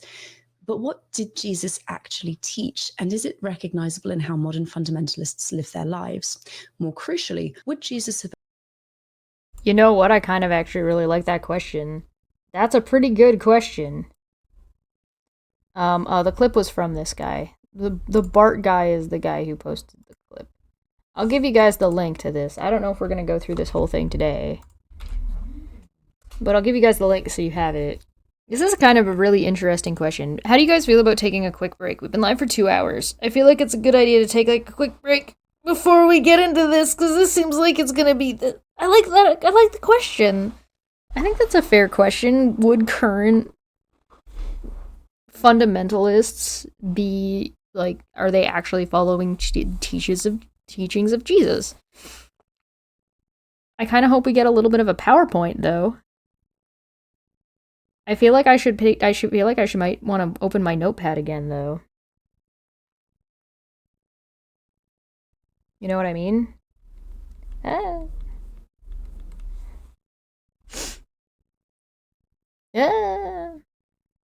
I don't have a be right back screen. Should I put like a little BRB? Add a thing. Add a hey, Zoom got added in here. When did Zoom get added to this? What does that do? Can I just add Zoom links to get... What the fuck? vMix, what are you doing? Alright, let me get like a thing. Let me find a thing. No, these are images. Can I put text on top? It just says no. That's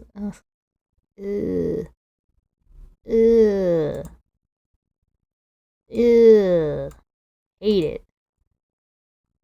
Do any of these have legacy?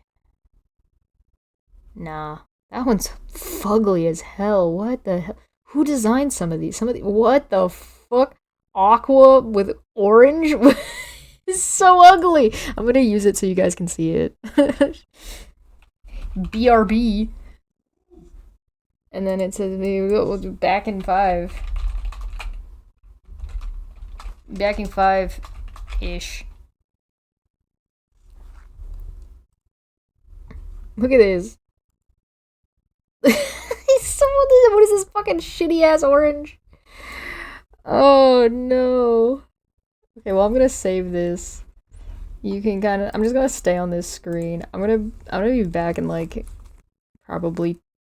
You know what? I'm gonna edit this text because like soon will return soon. There we go. I'm not even gonna leave anything playing. This is just gonna be a blank, empty nothing happening for like a couple of minutes. Actually, hold on. I got something. I got something I can show you guys. Hold on. I'll give you guys something. I'm gonna give you guys... Hold on a second. I got something for you. Monish. It's okay. I'm gonna give you guys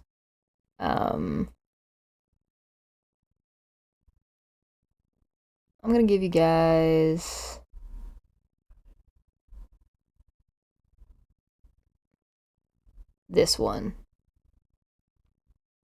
We're gonna go with this. Whoop. Don't yell at me.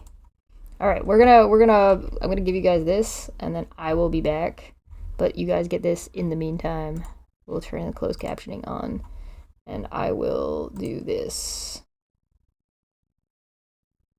That's terrible. Oh god. How do I do this to make this nice? It needs to be nicer than it is. So if we do Let's do this. I don't think it's gonna affect whatever else. I don't think. And then we do this. Oh, it is gonna affect that. That's okay. I can work with that's not a problem. I can fix that. Then we're gonna do this. See, this is everything's so complicated all the time. Wee boop. And we're just gonna do that. Boop. There we go. Done. Wonderful. Okay. We will be right back. In the meantime, enjoy. Is the unnamed tavern named unnamed tavern?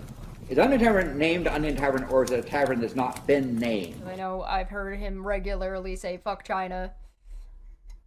No, okay. Specifically, it's "fuck the Chinese Communist Party." Sorry, yes, specifically. Yeah, like, I don't have any, like, ill will towards Chinese people generally. I would like to see the country of China be a prosperous, human rights respecting, free country. All of those things. But yeah, the Chinese Communist Party can go die in a fire. I have absolutely no positive things to say about the Chinese Communist Party. So yeah, I want to make that clear. Because yes, I think there's a lot of really cool things about China. I really like China overall. So, yeah. So this article says, quote, this is a night that belongs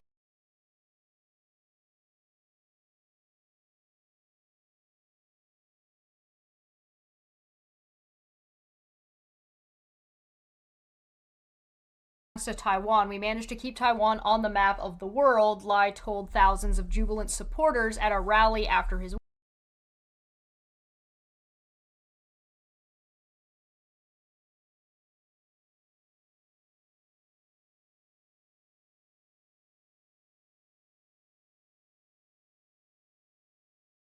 win. Quote, the election has shown the world the commitment of the Taiwanese people to democracy, which I hope China can understand, he added. China responded soon after the vote by saying Taiwan is part of China.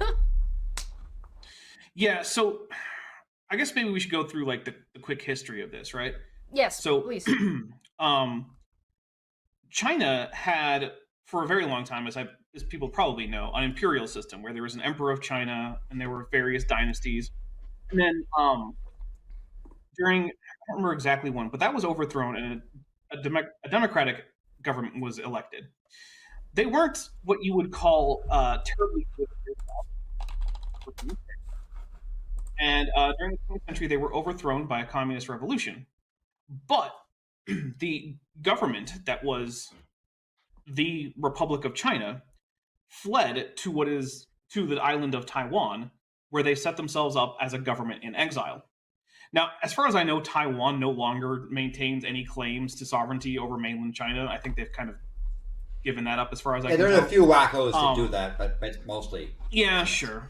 But it's also the reason why there was all this whole thing about, like, opening up diplomatic relations with China. Like, why was it a big deal that Nixon went to China to meet with the Chinese Communist Party government? And it's because all those previous treaties, all the previous diplomatic overtures and whatnot had been made with the government that was now in Taiwan.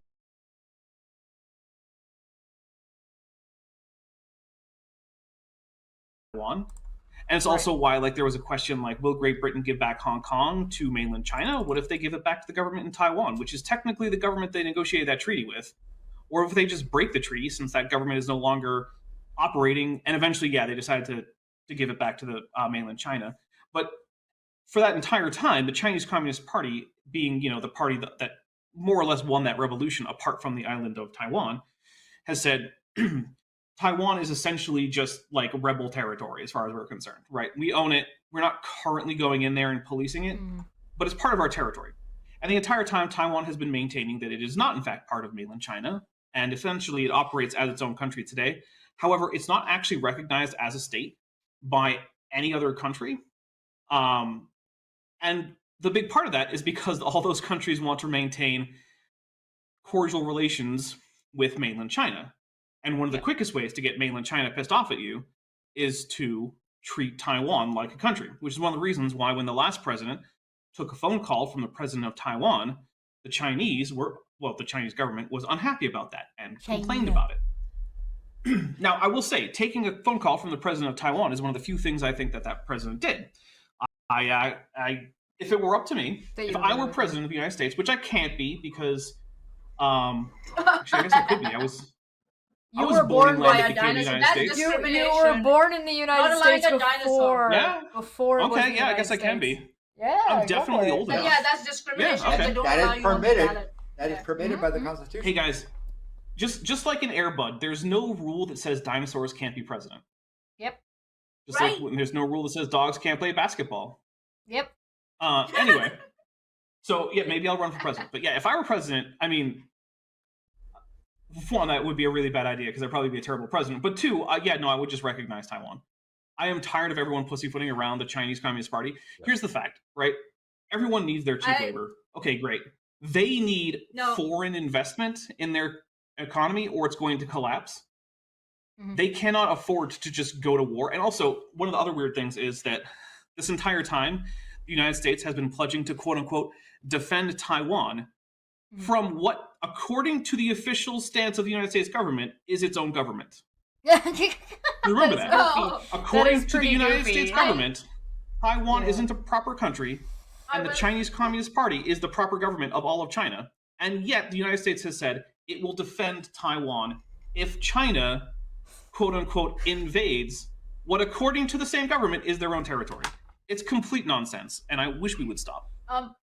If I may add to that, so the reason why internationally people are tiptoeing about around China about Taiwan stuff is because China also controls a lot of waterways, which are your or at least they trade claim routes. to. Yeah. No. They And also they're have planning made- to do more. Hold on. Yeah. They're planning to do more. They have started buying land on the shore on different countries. If I'm not wrong, Malaysia is one of them, and has started setting up ports there. So the biggest, I think so I've repeated this before, the biggest battle now is happening. Who will control the waterways and the trade routes on those waterways? That's why, because I will China say- has those resources, people are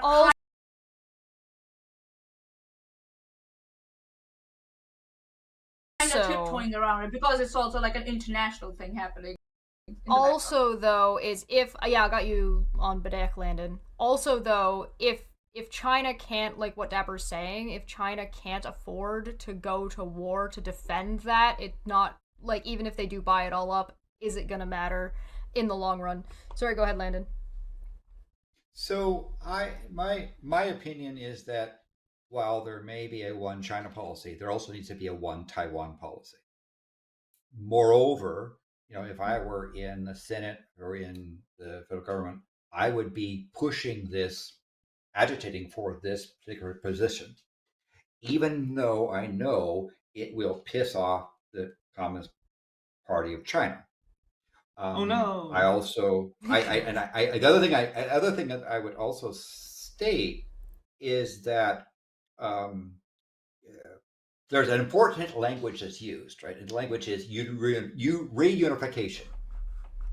To use reunification with Taiwan is a fiction.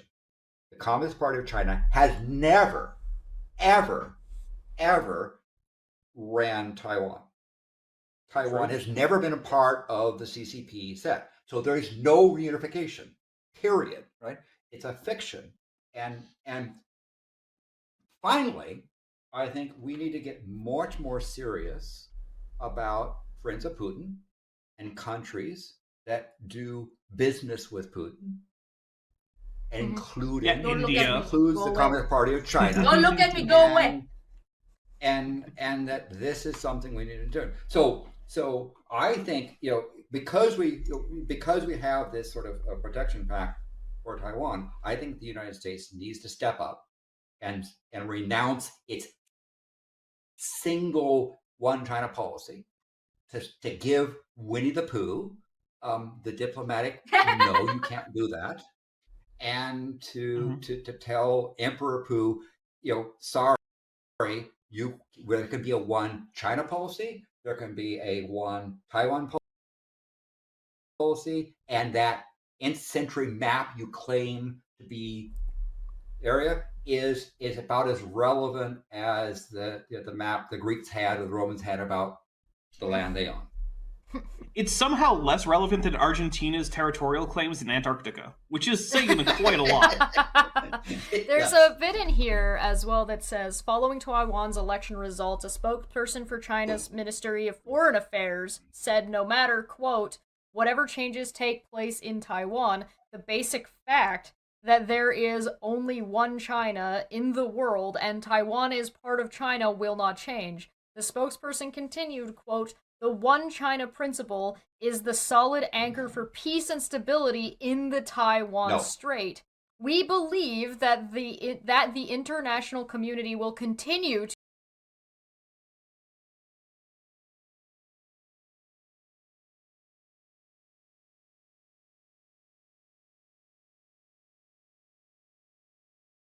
to adhere to the one China principle and understand and support the Chinese people's just cause of opposing Taiwan's independence, separatist activities, and striving to achieve national reunification. So the thing is here is, like, we also know in the past years China has had riots and protests of their own people in Hong Kong, because Hong Kong does not operate under the same rules as the rest of China. Hong Kong is specifically ruled has a different stuff. Sorry, go ahead, Dapper. Yeah, which China does not like. I think how about we have a one China policy, but what we do with that is that we give mainland China to the Taiwanese government, back to the Taiwanese government, because that government did in fact used to rule China, and so reunification really could only happen in the sense that the Taiwanese president becomes the president of mainland China. How about you step down now? How about you step down and let the real people do the job? But practically speaking, you have the Communist Party of China and their dictatorship and their dictator, and a cult of personality, and you have Taiwan. And the interests are usually focused on Taiwan and protecting the sovereignty of Taiwan, which has never been unified with the Communist Party of China. Now, by the way, one of the things that happens with this stuff that the Communist Party of China tries to assert, it has the gall, it has the temerity to try to assert its rights in other foreign countries. I said to you, for example, the incident regarding the piano man at in a train station in London, and the clash that came about I saw that. from that with Shields there. I don't know. Chesh, I put in a link regarding this thing into. I saw that one. The other thing is I'm going to do is I'm going to give you a link to the actual incident, because he was actually he's a guy that goes to this piano. A piano was donated by Elton John to the train station for the purpose of allowing the public to play it. That's its purpose, right? And he was there doing his shtick, playing his boogie woogie type stuff, when basically a group of people that appear to be associated with the Communist Party of China came up and essentially sort of said, let's put it. You could check out the video and decide for yourself what happens. I've but this is seen an example I've seen that one. I think so. There are several factors in there. One, they were in a public space, so I don't know what they were expecting. Yes. Right. Two, they could have simply requested the guy to say, "Can you keep us out of the frame?" or "What can we do that we are out of the frame and we are not in the background?" They could have worked with the guy and his cameraman, but they decided, like, "Nah, you're not going to record." But I haven't seen the whole thing. I would like to watch the whole thing before I jump to conclusions. I haven't. And I will put in there, by the way, that what the 50th Cent Army and the Chinese Communist Party tried to do was to get this video taken down, and so the Streisand effect is in play. So there is the link. There's the actual. So I put it on this on our private chat. If you can put it into the public, I encourage people to watch this. Right, it's unedited, got there. And the thing that I was verified by a barrister that I know is that it is legal for you in a public space to record and Yeah. take pictures, right? You Yeah. you That's what I was saying. cannot. They could have worked together. But this is the problem with the Communist Party of China asserting its rights and then playing games saying, Yeah. well, you're racist and blah blah blah. Right? This is an example of what the Communist Party of China is doing that I think needs to be curtailed. As a rule of thumb, if there's something that the Chinese Communist Party would rather I not do, that is a good reason for me to do that thing. Can I also point out something before we move off of this topic? And it's that the person that was being the spokesperson for China was their foreign affairs minister. Yes. So that's kind of telling, don't you think? The person that Yeah, people, like an actual the person member of the government. The people that are explaining and talking about Taiwan's elections is China's foreign affairs minister. Well, to be fair, it is a statement that was made to foreign countries. Oh yeah, I stand by my by my criticism.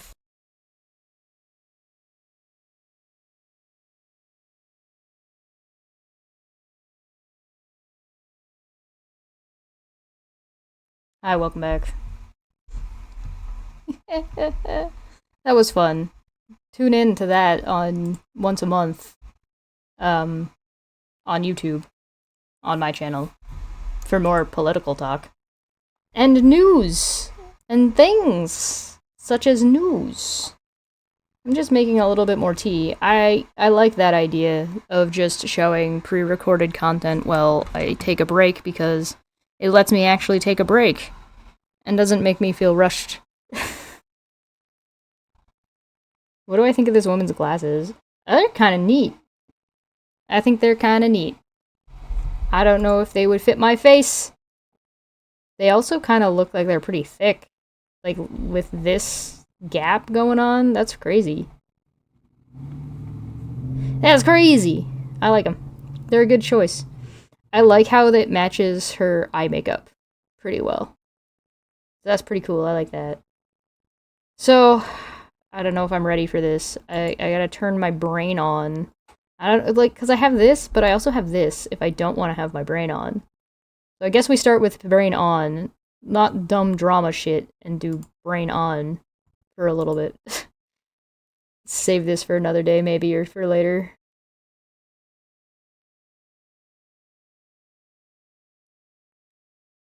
It's true. It's true. Okay.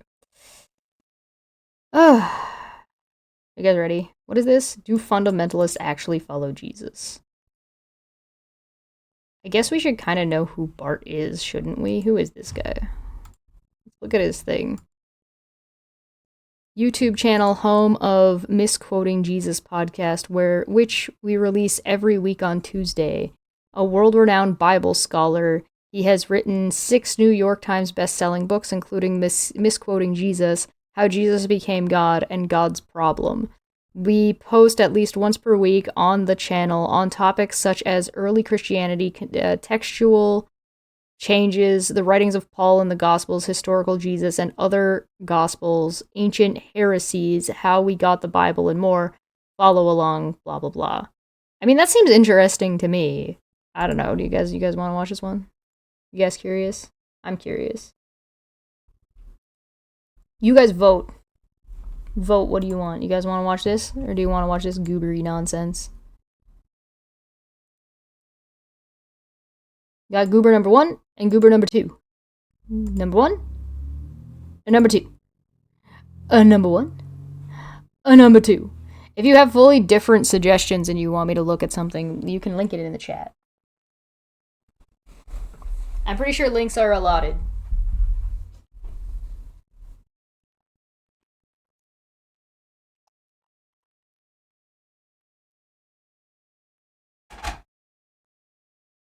The thing is with looking at like Ben Shapiro and Candace Owens is like it's really low-hanging fruit, so it's really easy. When it comes to like biblical scholar stuff, like I'm not a scholar. I'm not a biblical scholar. What the fuck do I know? Who am I to even question what either of these people say on their podcast?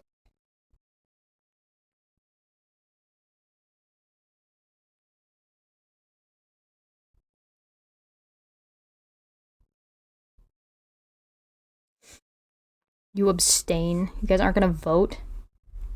Rude. I might have buried. Hold on. Wait a sec. I might have buried somewhere something amusing.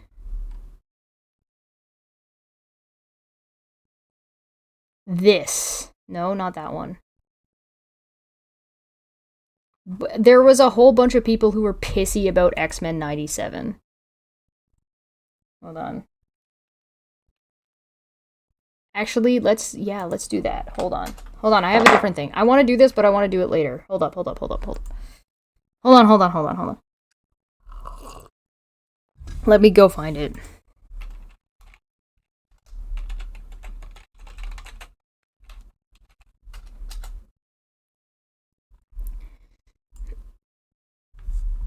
Let's see.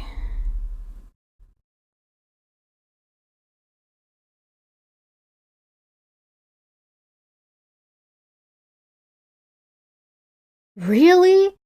I'm surprised. The Quartering didn't do a video about X-Men 97? That's crazy.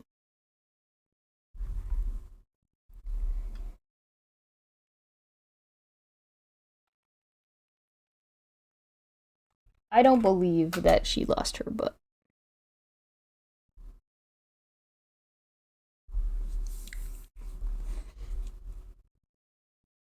There were so many people mad about it on Twitter.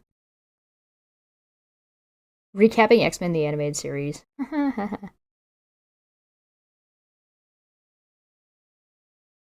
Oh, here we go. Yellow Flash. Yeah, so it wasn't the Quartering.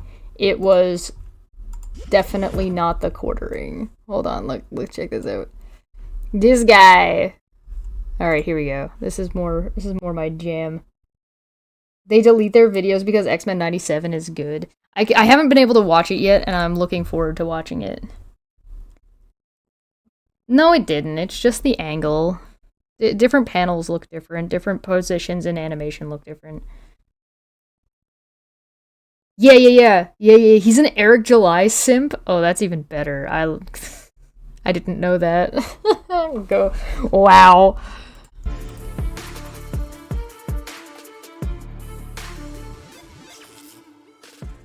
Marvel finally released a trailer and a release date for their upcoming X-Men 97 revival. I've got mixed feelings on this show because, for one, every time they try to do this, it never works out very well. I kind of wish that these companies would leave old properties alone, especially this one. The old X-Men animated series is amazing. Still holds up, actually. I rewatched it 2 years ago, and I loved it. It was great. Holds up.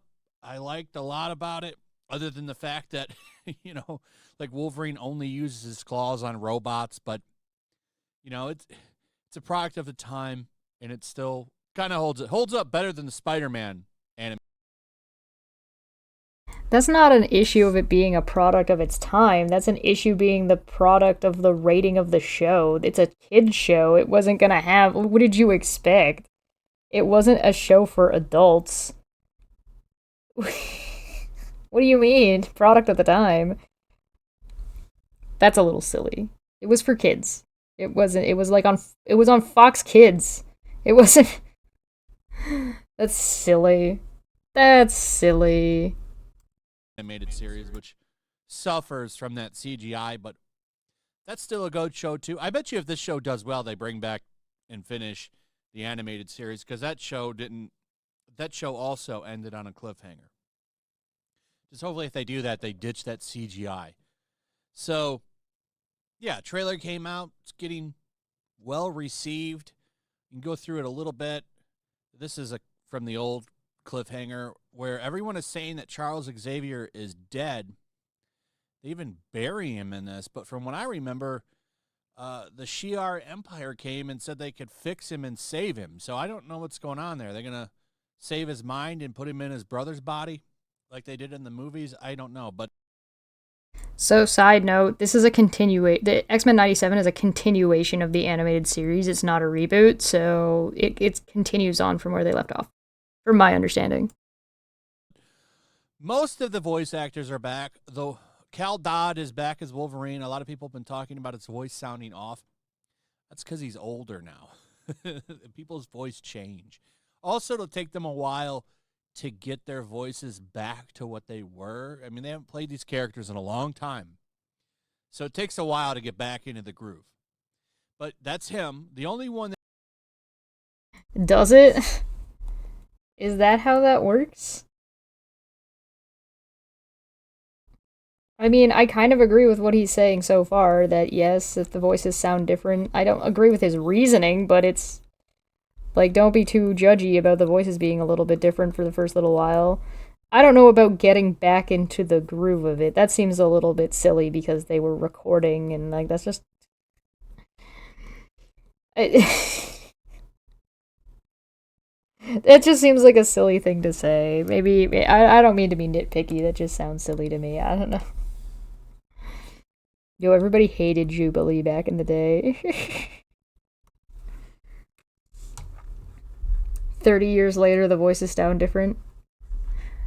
I mean, yeah.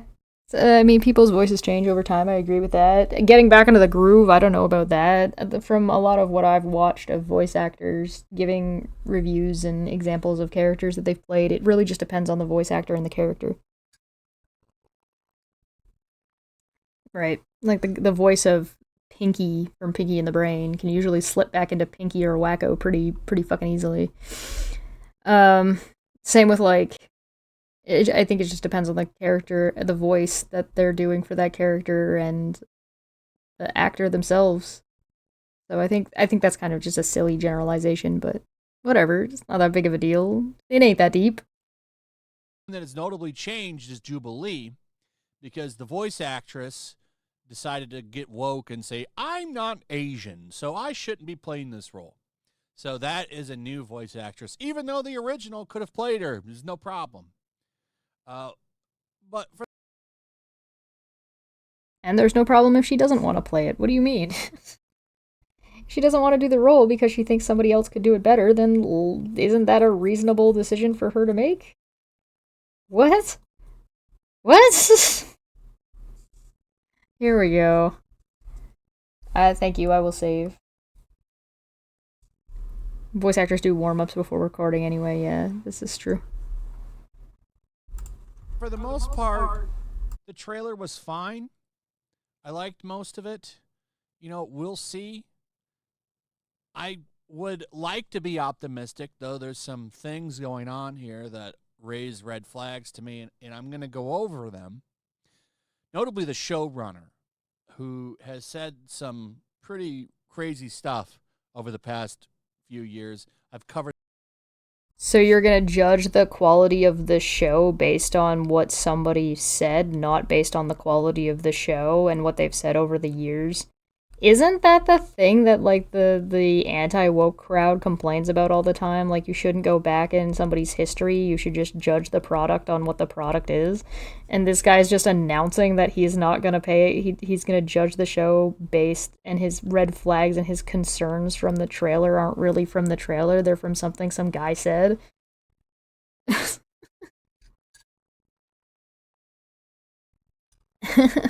I mean, maybe I'm being too judgy, but I don't know, that sounds silly to me. Covered some of those in videos. I'm glad that we're back to, by the way, not Casanova Wolverine. We're back to short, squat, hairy mountain man. Yeah, these look like they're the same character that's just been flipped over and made, like, a little bit wider. Like, look at it. It's almost like it's the exact same art, just flipped. I know that it's not. I just think it's really funny. Like, it matches so fucking much. It's really... I love that. I love everything about this. That Gambit back there with his bandana. Storm looks rad as fuck, though. I do hope that they manage to make Jubilee a much more likable character. In the original, from my memory, she was very much like she was like the teenage self-insert character that all those shows had at the time.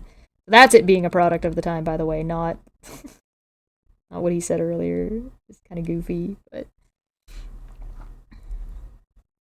I'm a fan of small, hairy mountain man Wolverine.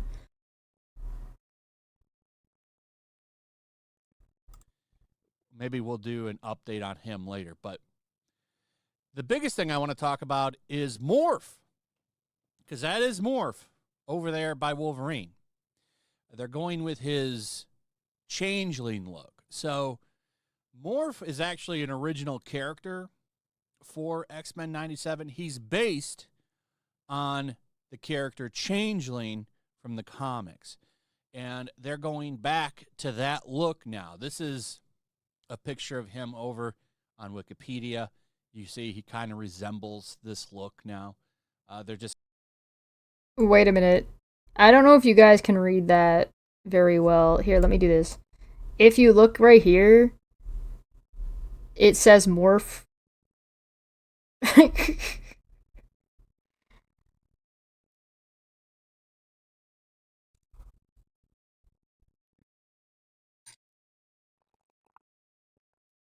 I do recall there being a character in the pilot of X-Men the animated series that wasn't really around too much beyond that. Was that not a shapeshifter? Maybe I'm misremembering that. But it literally says Morph Earth 1081. So it's but I just a little detail, I don't know. I don't know if you noticed. Combining him. I don't know if they've ever said his real name in the show. I don't remember those details, but this is him from 616. They even have it right. Changeling, Earth 616, Morph, Earth 1081, which I'm guessing is the X-Men 97 universe. I'm not... But you just hovered it. He hovered it and then was like, oh, never mind, I'm gonna read it. Bro, look. I don't remember those details. Hold on, I'm gonna pause it. This is him from 616. They even have it right. Changeling, Earth 616, Morph, Earth 1081. Hover it again. Guessing is the X-Men 97.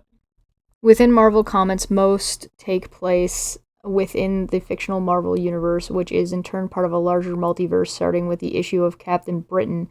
The main continuity in which most Marvel storylines take place was designed as Earth 616 and the multiverse. Oh, it's hovering, it's giving us that one instead. Okay, well fine, let's look it up. 616 is, yeah, but Earth 1081, he's saying that he thinks that Earth 1081 is where the animated series takes place. I've never known Marvel to do that, but what's this character's name? Kevin Sidney.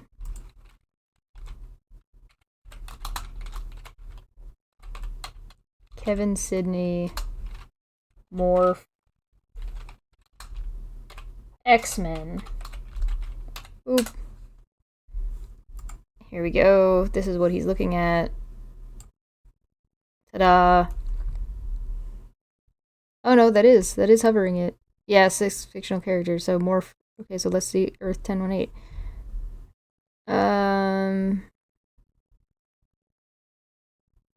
This numerical notation was the continued of the series of Excalibur and other titles. Each universe of the multiverse in Marvel also appears to be defended by the Sorcerer Supreme.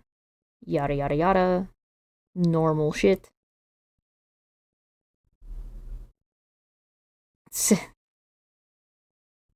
multiverse has been around. Other dimensions.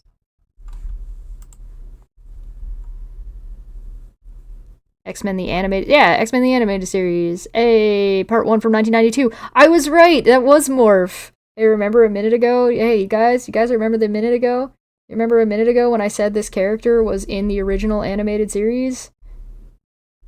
He was in the pilot. See, he's part 1. Ha ha ha ha ha. Yeah! The dude's been there the whole time!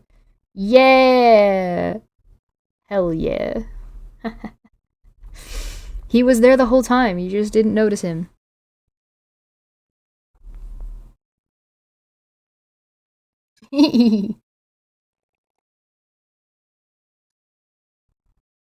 Mm. You. I'm proud of myself for remembering that. Alright, let's keep going. Universe. I'm not sure, but well, I this just is answered what that he for looks you. like You're in welcome. Comics, and that's the look they're going I'm with. such a nice guy. The reason that he probably looks like this is because Mr. Sinister messed with him in the series and did things to him, so he probably has that look now. That's probably his look now, and maybe he was just always hiding it. Now he doesn't care. I don't know. But the biggest thing that's been breaking is this. So this, I guess, is actually old news. But X-Men Updates here put it out, and now it's getting talked about. This is apparently from the showrunner. Morph's characterization in X-Men 97. This is a lighter take on the character who is non-binary and has an interesting buddy relationship with Wolverine. The character's past with Mr. Sinister, the show's villain, could also come into play. As far as I know, in the comics and in the X-Men 97 show, he was him, and oh my god. So it's really interesting how you just explained to us how much you don't know about the character themselves and what their stories are or who they interact with, but suddenly you know that you're very confident about this information. Bro didn't even know that he was in the original episode. Characters get reworks and redesigns all the time, by the way. It's nothing new. A really good example is Rogue gets reworked a lot about how she looks. X-Men Evolution had a really... I loved the look of Nightcrawler in X-Men Evolution, Kurt. I loved... X-Men Evolution was a hell of a good time for me. I enjoyed that. But the characters did have a very different look to them than they did in the X-Men animated series, which is fine. It's fine. It's not a big deal. And having a character who's literally a changeling is they're kind of allowed to look however they want. It's also really not that unusual for a character who can change what they look like to view themselves as, like, neither male or female when they can intermittently just change between the two. Why is this such a big deal to you? Oh no. It makes sense for a character with no set body, and is able to change sexes, and their brain would be in different bodies to not conform to a binary sex. Yeah, weird. Imagine that. These people are so fucking fragile. Holy shit. This makes sense. Like, this continuity, like, from a continuity standpoint, makes a lot of sense. So I don't know why he would have a problem with this outside of the fact that he doesn't even understand or know the character anyway. The dude already when you describe how you don't know much about something and then go on to talk confidently that you know how the character should be written as opposed to the way they're being portrayed in a specific universe and a specific show, you've already acknowledged that you believe that this version is explicitly for the show as per your referencing the multi-earths. Don't you think that kind of flies in the face that it doesn't matter if the character went by other pronouns in the prior version or in a different universe? Because it's a new universe, it's a different universe, it's a different them, they can make them whatever they want. Does anybody else feel like this is silly?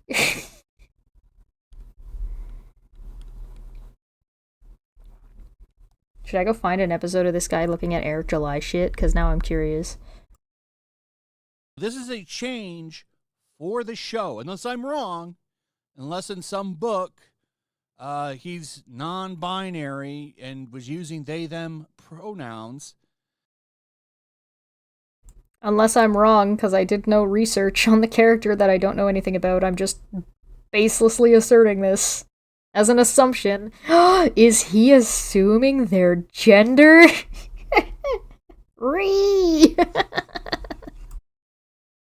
This is a modern political insertion into this show.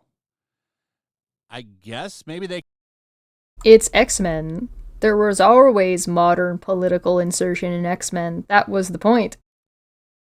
can do whatever they want with Morph because he doesn't have a lot of lore.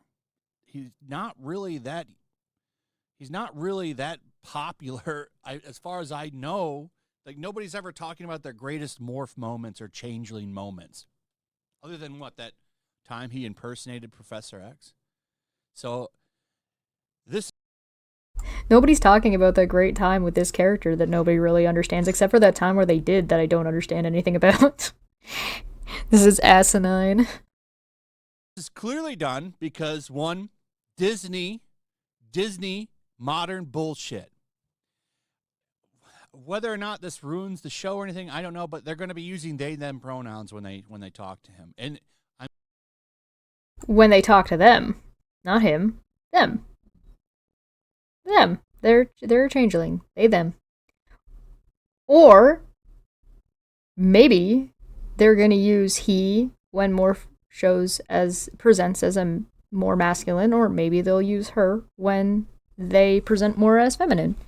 Or maybe they'll just use they, or maybe they'll just use their name. Or maybe they're not going to be bigots because they're literally the X-Men, and the X-Men is about not being a fucking bigot. This is entirely in line with the message that X-Men was originally about, so this tracks. There's nothing weird about this. I'm going to guess because that was never established in the original show, they're going to take a moment to explain and lecture to why he's changing those pronouns. It'll probably be a subplot of an entire episode. That would be my guess. Now, a lot of people, including myself, were trying to find this because, as Carol Lynn here says, she couldn't find this quote in either of the Empire Online articles. It was in this one from AIPT. AIPTcomics.com had the San Diego Comic-Con from 2022. And during that, I guess the showrunner says this, too, Morph is non-binary. And the showrunner says So what's the issue? The character's been non-binary for 2 years. Apparently. If not longer. Changed the pronouns for Morph to they, them in his presentation and expressed that Morph is taking on a new persona with their changeling look. So he purposely changed this, which makes me wonder what the hell else is he going to change? Oh my god, changing something for a new time period and a new era and changing something in a character to make it make more sense. Weird. Unbelievable. I can't imagine a new era getting new things. New era, same bigotry. You know what I mean? It was very silly.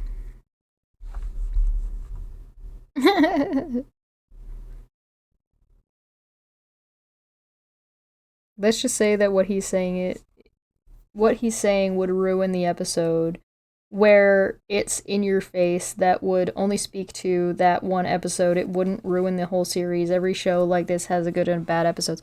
Yeah, there's lots of older shows that had like the girl power episode, or it had like the episode about the environment that was really big in the late 80s, early 90s, like your Captain Planet styled episodes. Like there's always like one-off episodes like that, and TV's changed since then.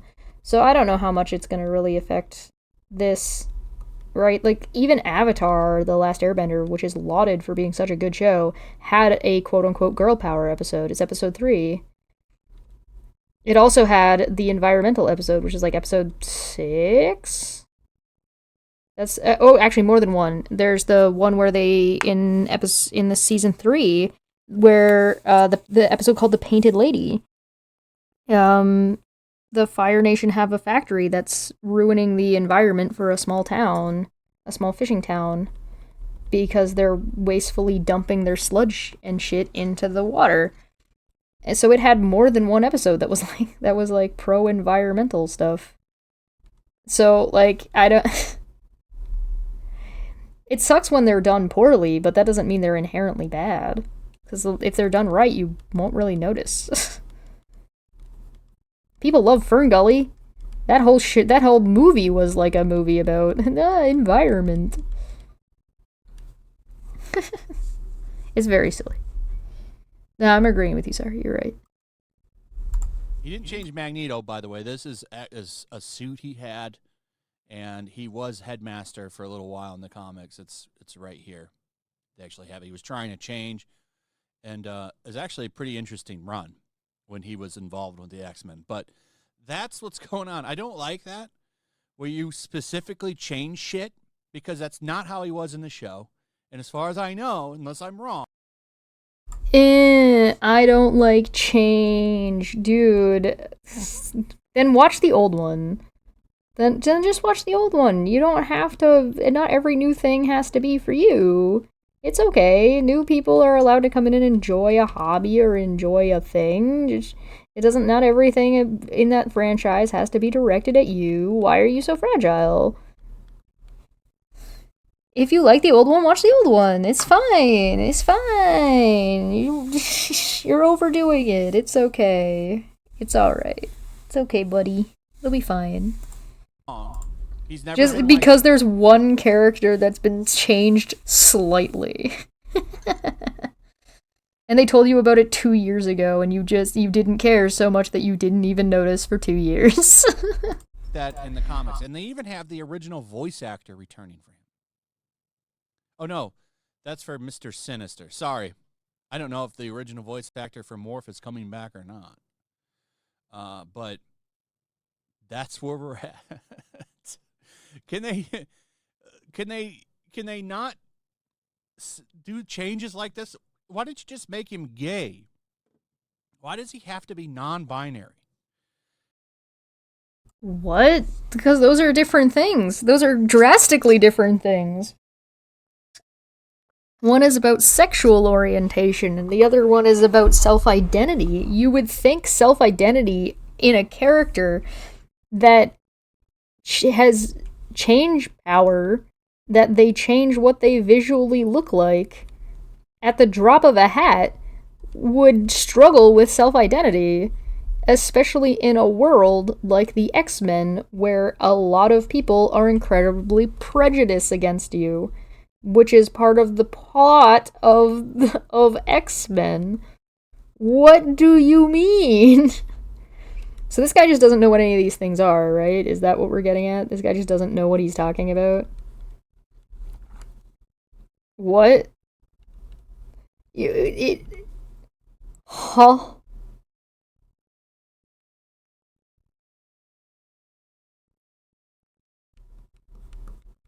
Oh, you know for a fact that Morph is gay? Is Morph the type who only likes men? I don't even know if gay would apply correctly in that sense, right? Because, I mean, I'm not a professional, so I don't... Sometimes I get my terminology around this stuff mixed up. So, if you have a character that is non-binary, are they... What does being gay mean? Does...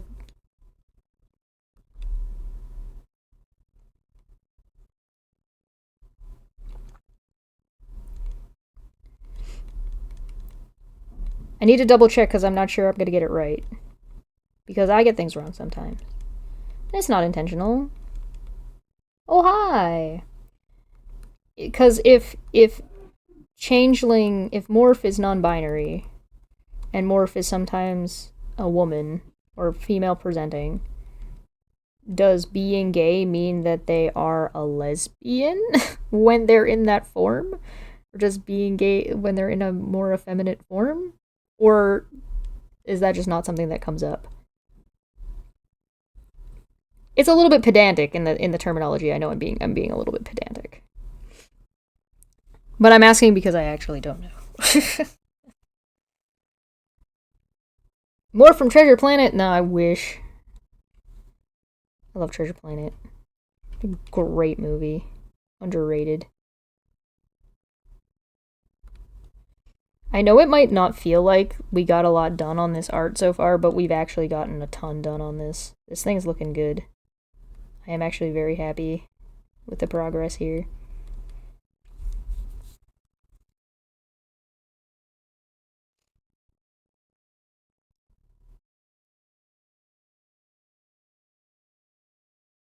Okay, non-binary people that you know identify as queer or gender queer. Okay, that would, yeah, that answers my question. Thank you. Thank you very much for answering my question. Say thank you to your friends for me who are able to answer this question.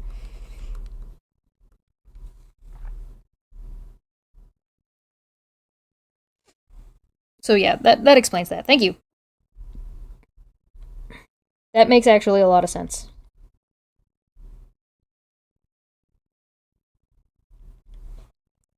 Okay, I guess we can keep going.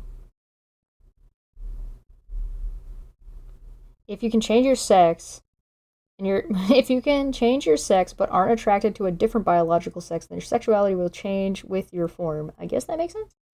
Yeah, that makes sense. I think that's why like identifying as gender, identifying as that makes sense to me. I don't know, that tracks in my brain.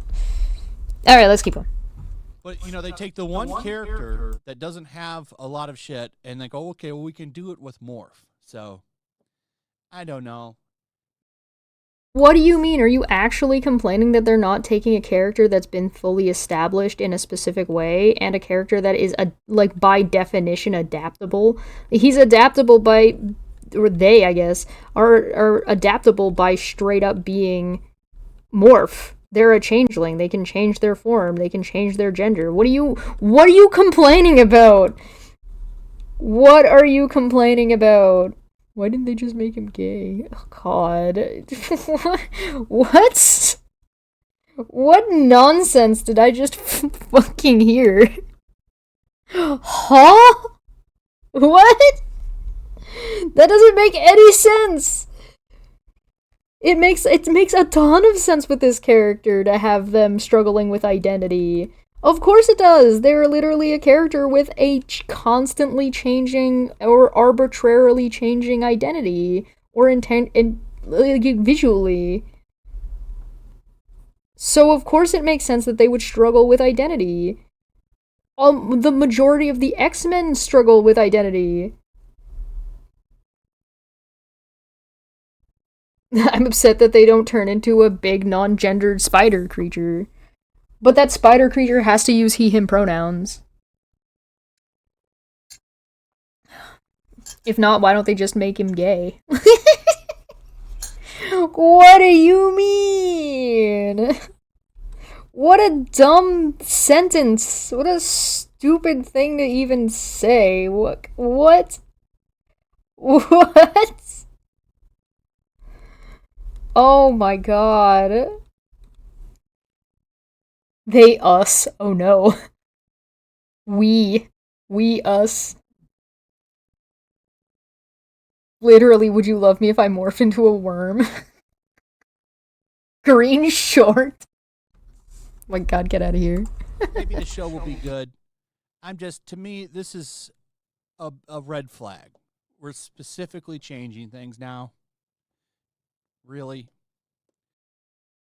As opposed to what? Arbitrarily changing things and changing them in a way that doesn't make sense? Because that's what you're complaining about. You're like, oh, well, they were able to do it with Morph because Morph didn't have, like, an established, like, a well-established sexuality or a well-established identity. And so a character that would obviously struggle with identity is going to struggle with identity in the show about struggling with identity. What do you mean? You want to know how much this fucker would cry himself to sleep at night if they made Wolverine trans? If they were like, yeah, Wolverine's a trans woman now. They literally shit a brick. What kind of fucking sentence is this? What kind of thought pattern is this? Oh my god. I don't know. That's what the fuck? Wolverine will always be uncircumcised. Yeah? Yep. True facts about Wolverine. What if they had a character that identified as non-binary and it went a complete opposite way of what they expected? And the character was like identified as non-binary and eventually decided later down in life that they decided to identify as a man and be a man most of the time in their changeling form. Like, what then? What would they bitch about then? Would that be a problem? Or would it only be a problem if they started off more effeminate? Or would that not be a problem because men? It's so silly. This makes no sense.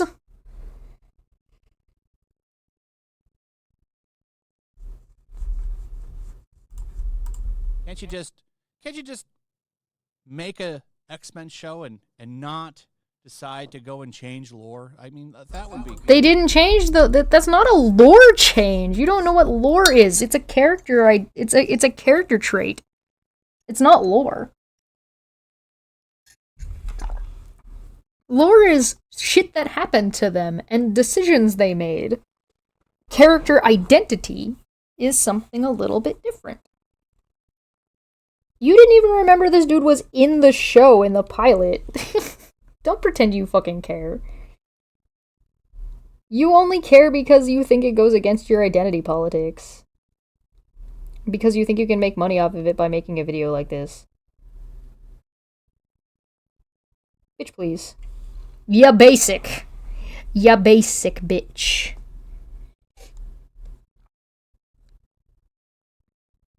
Stop being so boring. Everybody has to be the same all the time. We can't change things because change is scary. No, listen, it's fun. You try something new. Oh my god. How dare we? How dare we do something new and different in a show about prejudice, catering to the prejudices of the time period? Are you insane? Do you know anything about the X-Men? Like, are you kidding? Of course the X-Men or the current X-Men are going to adapt their stories to be relevant to the prejudice of the time. That's the point of the X-Men, to talk about the prejudices of the time period. And those prejudices change. One day, if we ever end up in a space where white people are the minority that people are being prejudiced towards, I mean, a caveat with defining white person, because, like, that's a whole shtick. But if that were to happen in the future, then there'd be an X-Men character, and maybe they would change Storm to a white lady. Is that likely to happen? No. Is that likely to happen in our lifetime? Absolutely fucking not. They're gonna be like, colonizer is a slur, and so we're making Storm a white British lady who looks like J.K. Rowling.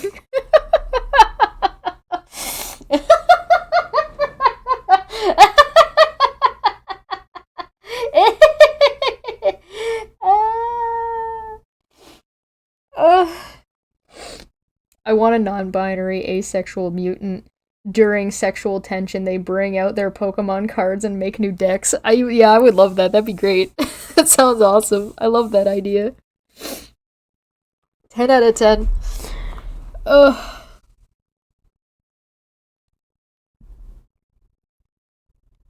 I actually enjoy asexual characters a lot of the time. They're usually very interesting. And, like, the way they interact is interesting. They just don't give a fuck. You know what I mean? They're just like, oh wow, this is... They're that little kid walking into the room and then turning around and walking out like, I don't know, I don't want anything to do with this. What the fuck?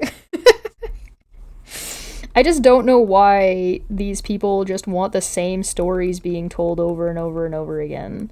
You know what I mean? Like, we've seen this story. We've seen it told a billion times, and we've seen it told well. So all you're here to do is to bitch and moan and complain because you have nothing better to do with your time? Well, because it makes you money. I mean, I guess that's fair. It's your job. It's your job to be a giant bitch. How sad would that be? I don't know. I wouldn't like it if my job was just to sit online and just be a bitch. Just sit there and bitch all day and all night and moan and cry like I'm some little cuck. Some little baby. Like, whatever, man. Validate me in my opinions.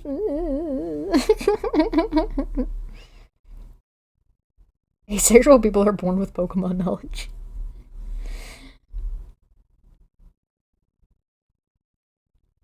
There's a guy who makes YouTube shorts that says, here's what your Pokemon says about you. And then, like, half the time it's like, hello, trans community. It's a good channel.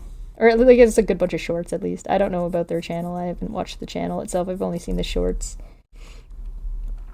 I'm pretty happy with this. I'm happy with the way this is coming together. This looks pretty good.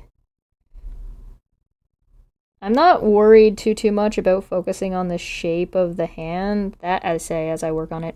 I'm not too worried about this because this is going to get tweaked and a lot of it's going to get blurred out because this is like gonna all be light. I do need to add, actually I'm gonna do that on a whole nother layer. We need this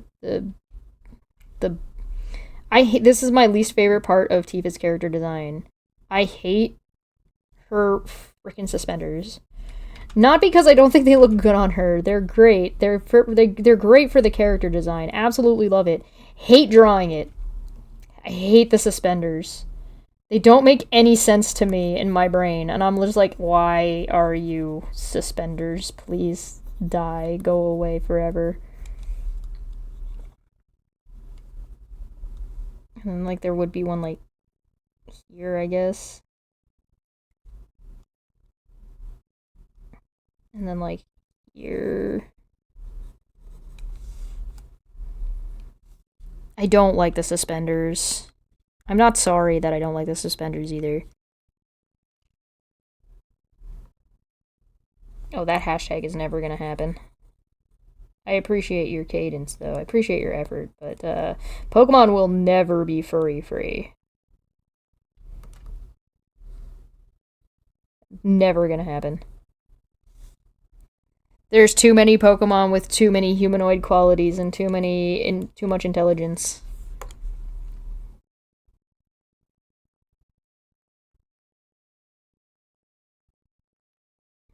The broken suspenders just like flying off. That'd be kind of cool looking. I put her hair up instead of down like this. Like I'm obviously like just using this as a reference. This isn't like I'm not trying to recreate it. I'm trying to recreate like the crunch down punch, but I want it to be a little bit more dynamic.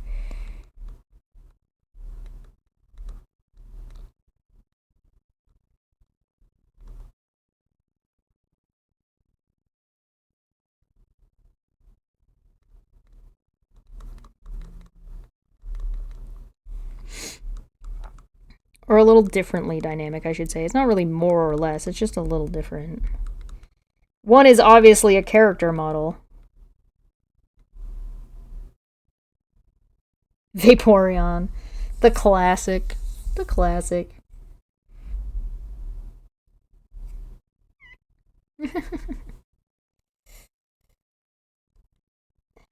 Stop enabling me.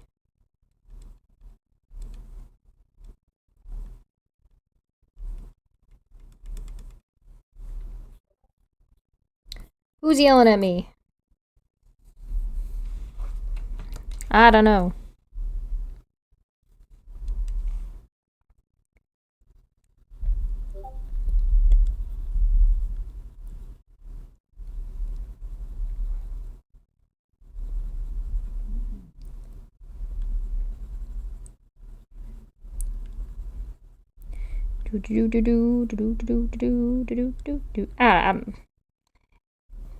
I think people are making a big deal out of nothing when it comes to other people's identities. I guess that was the theme for today.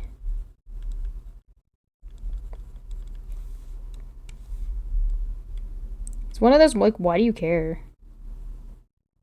I can explain why I care. Like, I can explain why I care that, like, I think it's cool that Morph exists. And, like, I think it's cool in the way that they're changing him. They, I guess. The way they're changing them. Can they explain why it's a problem, besides it's change and I don't like it? Because, like, that doesn't really seem good enough to me.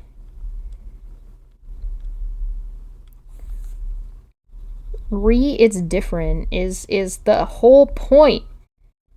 That's the whole point of the X-Men. The X-Men's whole thing was people don't like us because we're different, and and they about it. They're upset and they don't like change and they're scared of the change.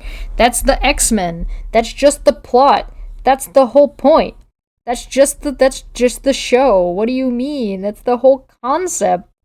If you were to take the X-Men and change the entire concept of the X-Men, then yeah, I would question that. I'd be like, why are you doing that? But changing Morph in this way makes contextually an incredible amount of sense. And yeah, they're not changing anything. They're expanding on it. The character exists, right? The characters, yeah, I'm going to join for Minecraft tonight. Yeah. No, I'll be there tonight. I'm definitely coming tonight. That's what she said. No, once I'm done this, I'll be there. It's important to me to take time away from, to have a guaranteed time away from online stuff with friends. It's very important to me.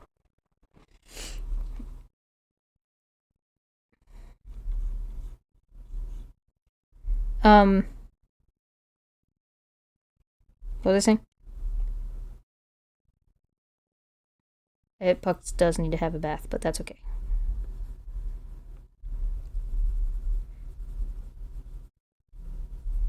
What was I saying? Oh, Morph is not, they're not changing Morph. Like I said, it's a continuation. So he was in the pilot episodes, or in part 1, and so they're expounding on and you're getting to learn more about the character, and that's why, like he's saying, you're going to get an episode dedicated to the explanation and the change to the character. That's called character development. That's what that is. That's character development.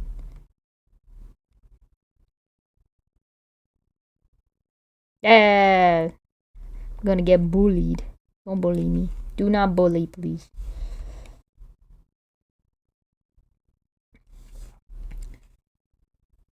But I digress. I digress. It's silly. There's a lot of silly things on the internet.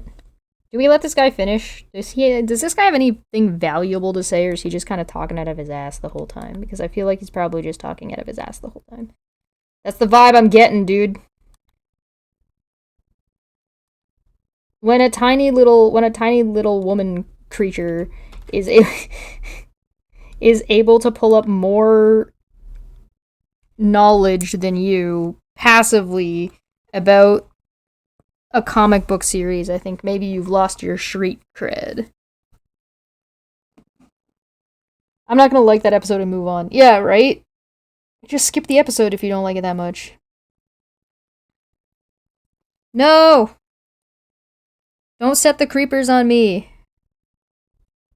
I have a hard enough time as it is. I beg of you. Have mercy. I am just a small goblin. Small, poor, starving goblin. I can do you no true harm, adventurer. Please allow me to... I beg of you. I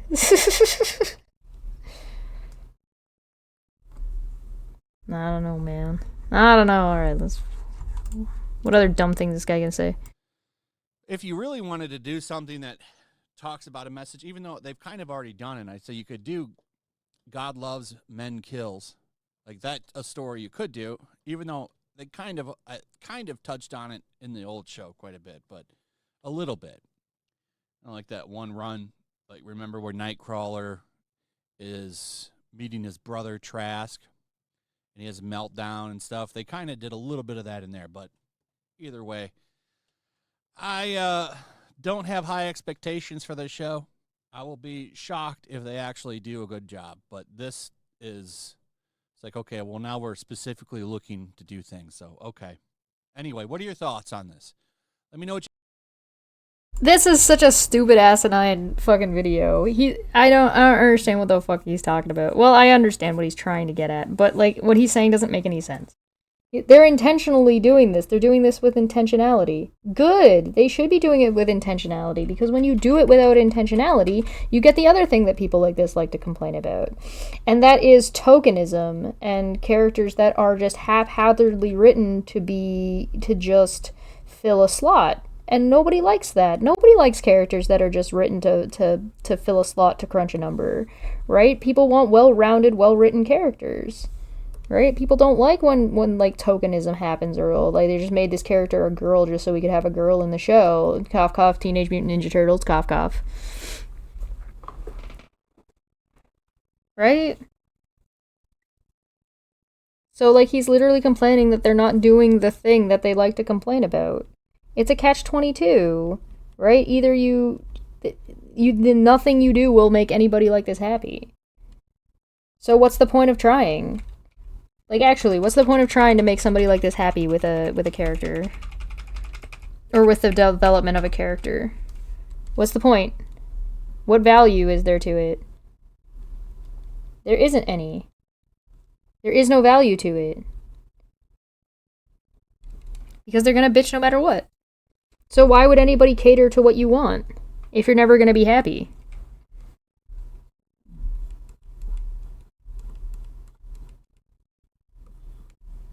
You're gonna bitch regardless. Because it's literally your job. Your job is to be a giant bitch.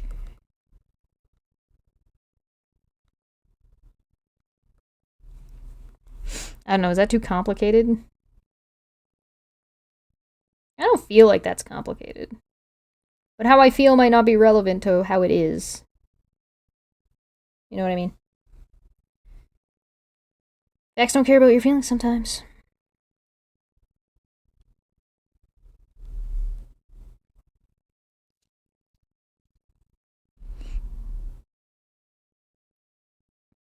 I think I'm pretty satisfied with this.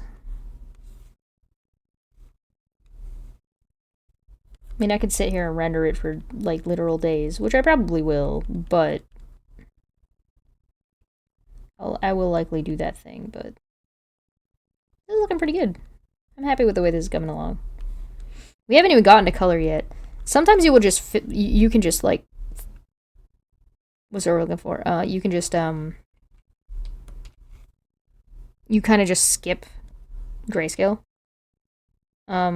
which is fine. That's a way you can do things. I'm making this darker because this doesn't look like it's behind, because it's the same color as this and needs to be darker. But it needs to not be as dark as as that, so I'm just gonna add this to just make sure that these stay distinct. Ta-da! Obviously, it's not gonna look like that when it's painted, but I've just been trying to practice a little bit more grayscale. Get things in, like, get the values, because that's like a good way to make sure your values are good. But like, I'm pretty happy with the way this looks, personally.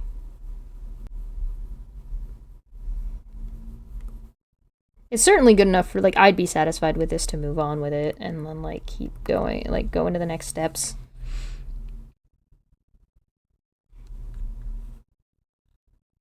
This should actually be a little bit like that. That's kind of crazy. This is kind of interesting because it's facing this way, which is unique. Like, this is facing outwards.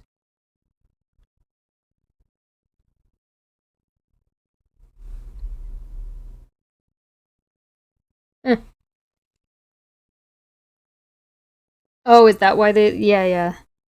Yeah, X-Men, from my understanding, X-Men 97 is doing very well and people very much like it. I'm looking forward to watching it. I'll definitely be watching it for sure. It's just a matter of, like, when I get time.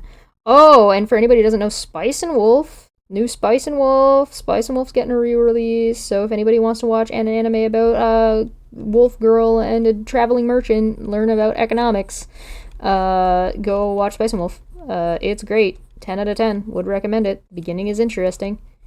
They did a good job. There's a couple little changes, and believe it or not, I'm not going to freak out about them because they're changes that make sense to me.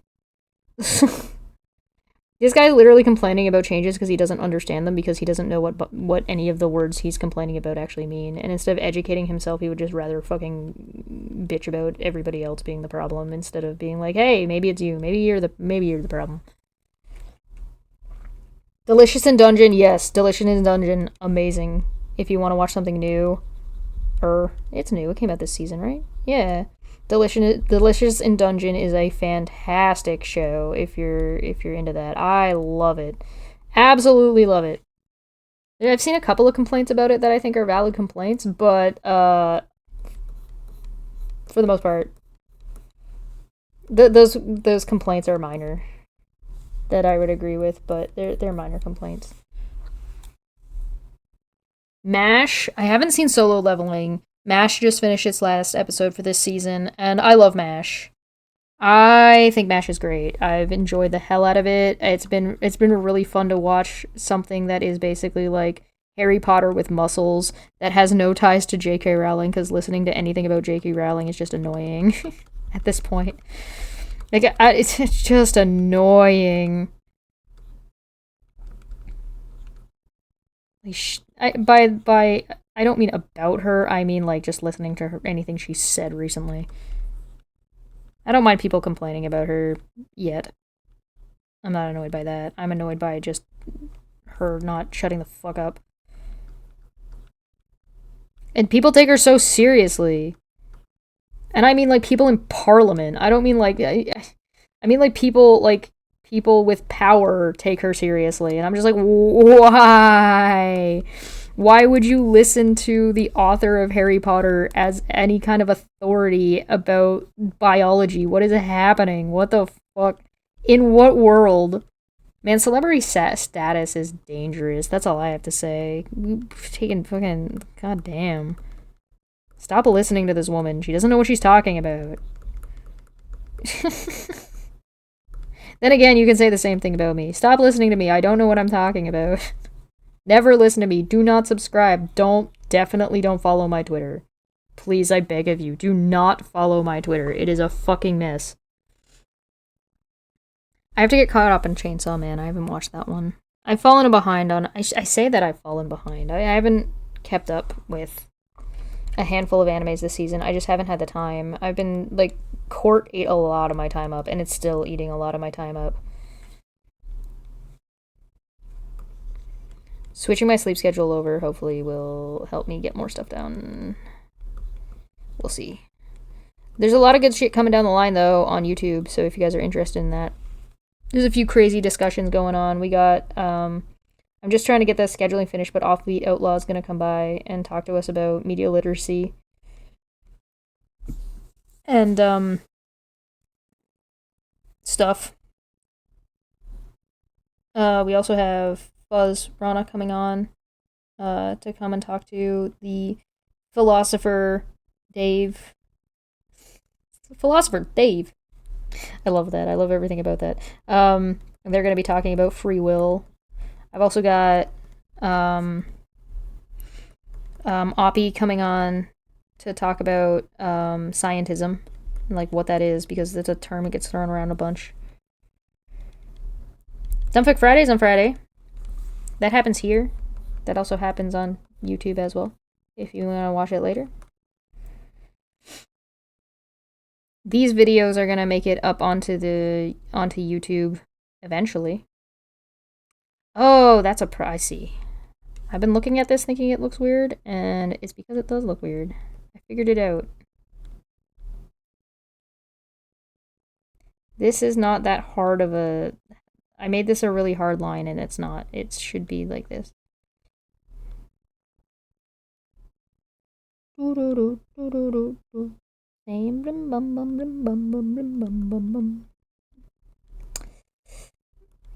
That's better.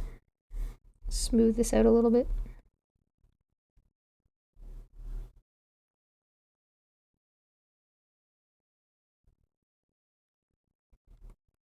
We're gonna have to work on the value on this a little bit just to make it a little bit nicer, but that's a little bit better. Because this line should go across, and that will help differentiate the legs. There! Ah, better. Much better. Magic. What's up? Unordinary and omniscient reader. Dice? I don't know, man. That sounds like a lot. I like reading schlock. I like reading trashy schlock. I'm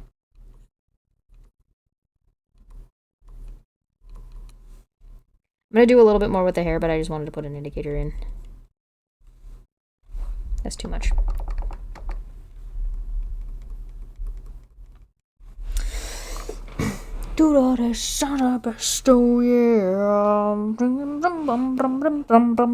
Doing art on stream is like 100 times more helpful to me than a whole Discord full of artists. Because at least you guys will yell at me. Something's wrong. We might not know what's wrong, but we'll know that it's something. Yeah. Alright. Okay. I got the heartbound music. That's true, you do yell at me regardless. Alright, let's put this back on. I'll turn the volume down though, so it's not like that. Crazy loud. There we go. How's that? Is that alright? Does that work? Or are you guys getting an echo or anything? Is that good? Yeah, you guys let me know.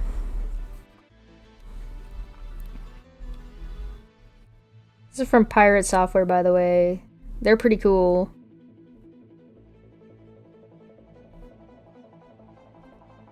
I like the music too.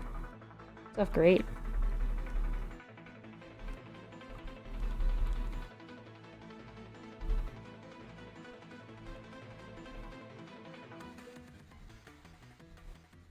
I saw this thing going around on Twitter that had like, it was like red and then like orange or something. It was like yellow and then it had a gradient from here to here, and they took like a square or something that was like this color and then they put it there and they started moving the square and it looked like this. And it was like, why does the square look different? It was like, I don't know, because orange is not red nor yellow. I don't know. Privileges. Screeching privileges. I don't know why I drew that and made it kind of look like a TIE fighter. That's nice being just back doing art. Listening to people on the internet being angry over nothing all the time is exhausting.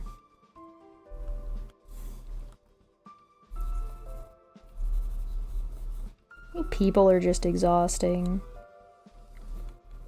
It's frustrating when people won't listen to each other. It's also very funny when they admit it out loud, when they're just like accidentally admit that they're just a shill for something or somebody, and it's like, if you're just a shill, like why would anybody waste their time trying to talk to you? Like, that doesn't make any sense.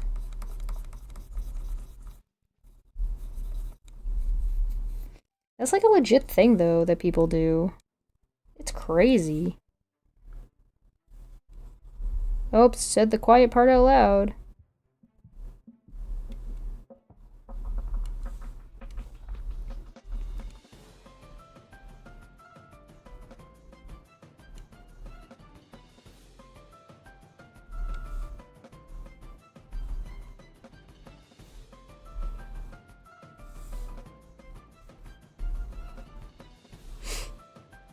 Inside voices.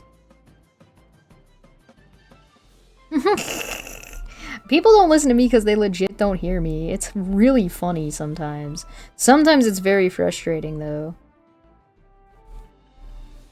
Like, there are times when I'm like, I'll be talking and people are just legit not hearing anything I'm saying, and it's just like, oh, okay. Well, whatever. And then sometimes I yell at them because they need to be listening to me, and they're not listening to me.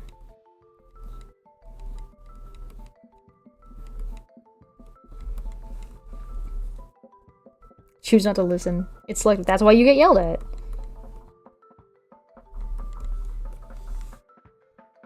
That's how it works. Don't ignore me. I'm not saying this shit for my own health. Except I am, because if you don't, we're gonna die in bottom lane.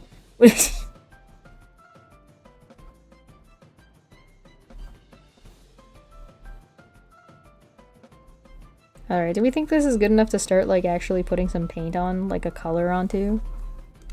I'm gonna merge these together.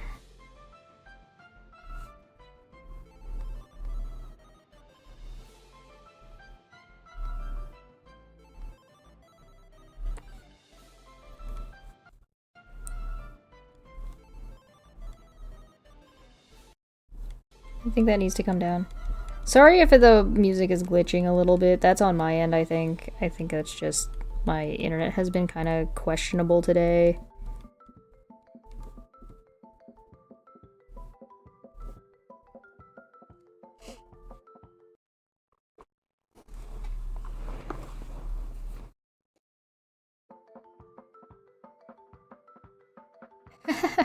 I never get in trouble. What do you mean?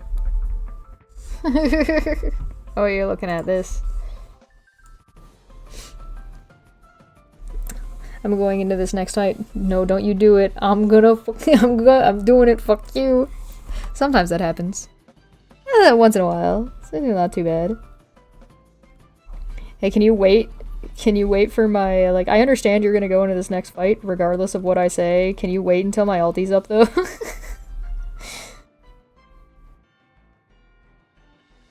I don't know what I don't know if they were arguing. They were just being loud. I don't know what they were doing.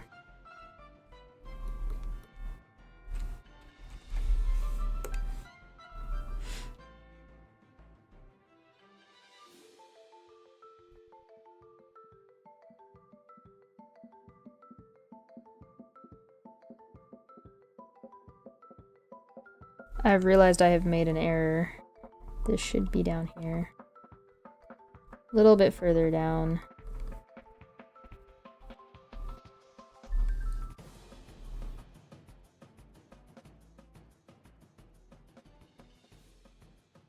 A little better. Okay.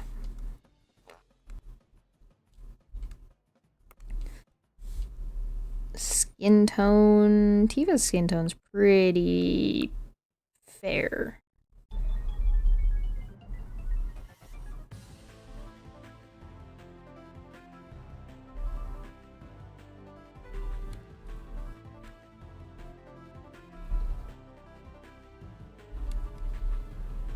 So there's actually a reason that I did all this in as much grayscale as I did, and it wasn't just to practice my values. It was specifically because there is a technique for painting that I want to try later. I don't want to do it right this second, but I want to try it later, where you just select the area that you want out of this, and then you mess with the values digitally, rather than, like, with sliders, rather than with like, actually going in and painting. That's why I did this. So, if you notice that I'm not going to, I'm about to paint all over top of this as if it doesn't matter, it's because it doesn't matter for what I was doing. So I'm saving this as a whole other layer so I can futz around with that later, but I'm just going to paint over top of it.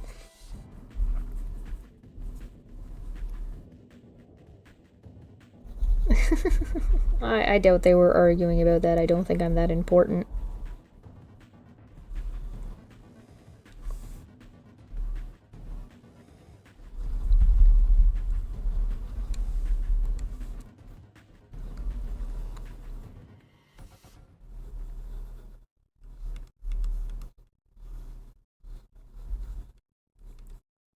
I'd be surprised if people went out there and bothered to argue about something like that.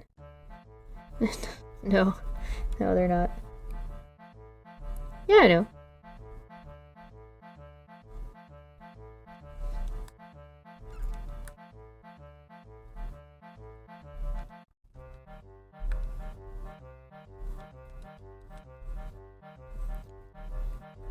Ain't worried about it.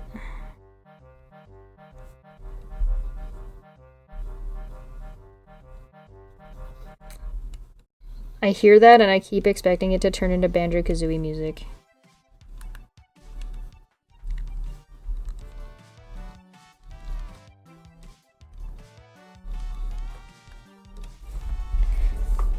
I expect my painted version of this to also look a lot different as well.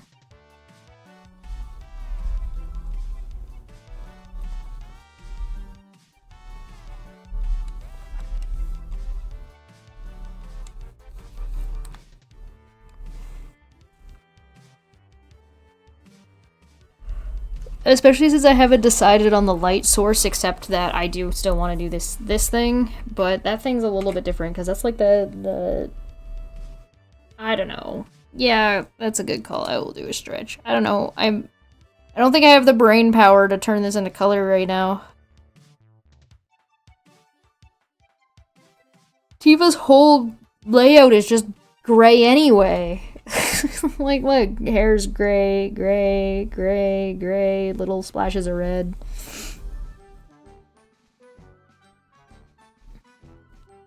Maybe we just start with adding the reds.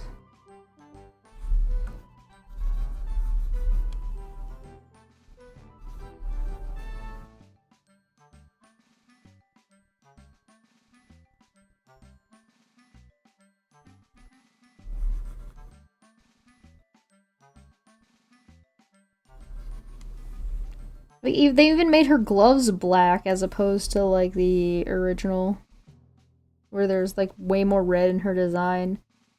Like she doesn't even have like her elbow gear.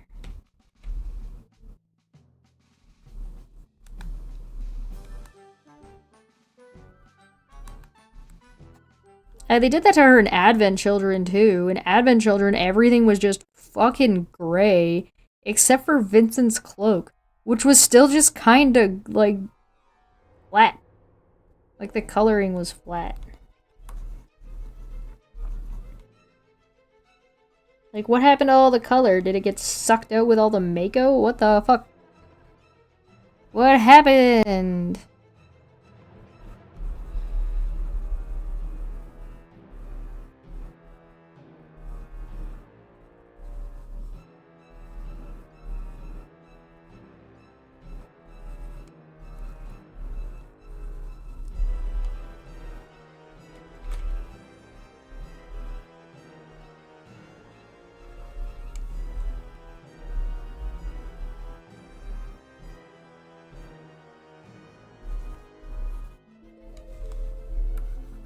I just noticed I was like chewing on my tongue like a little weirdo. Oh, for anybody who cares, my allergic reaction seems to have cleared up. That pillow is still in timeout.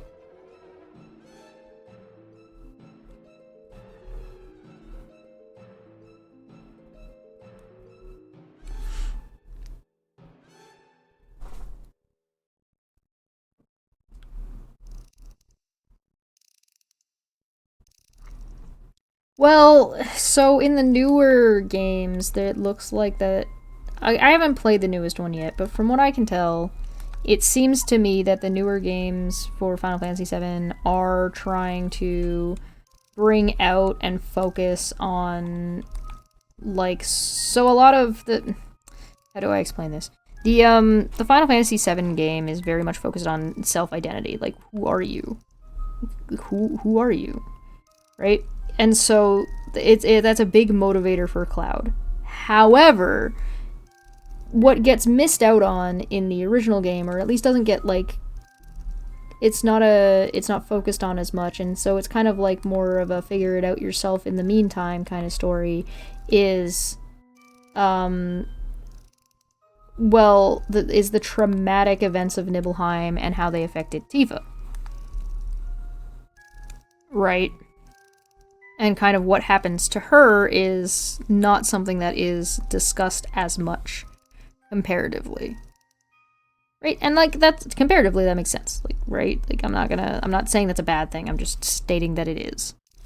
The new game seems to be, because it has more time and more space, seems to be spending more time on the other characters, not just and their identities, not just Cloud's.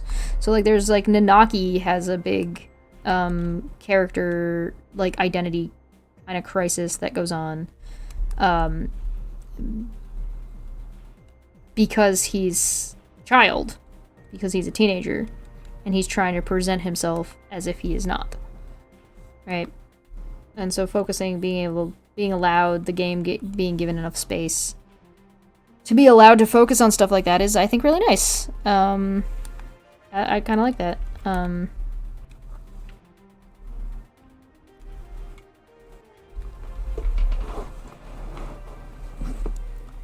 It's a Final Fantasy gone woke. It's kind of always been like that. And so like getting to know more about Vincent is really nice, and like who he is and what Shinra means to him, and because like there's two main factors that kind of tie all the characters together, and the first one is their relationship to Shinra, the electric company that has taken over the fucking world because capitalism, and Sephiroth. And so their relationship with those two things and that interdynamic, and then their dynamics between each other, are kind of the driving force of the story, right? So I think I like being able to explore the identity of the other characters a little bit more in depth than we got to in the original, because of like just straight up the amount of space on the disc.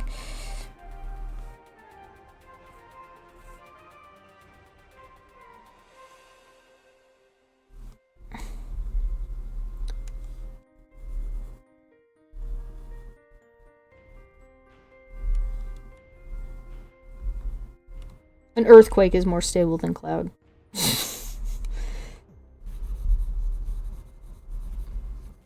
At least Cloud in throughout the progress of Final Fantasy VII. By the end of the game, he's, you know, part of the whole point of the game is resolving his instability.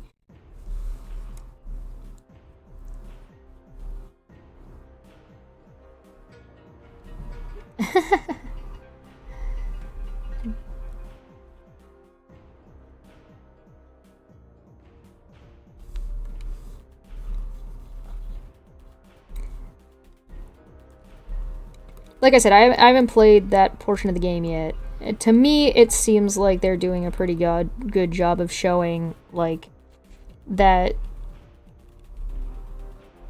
Tifa and Aerith and Yuffie are people too.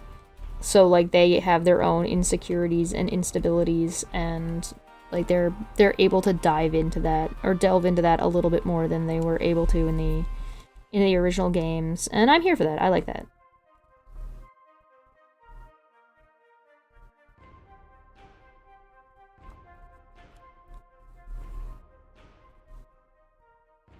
I am struggling with this hair situation. Nah.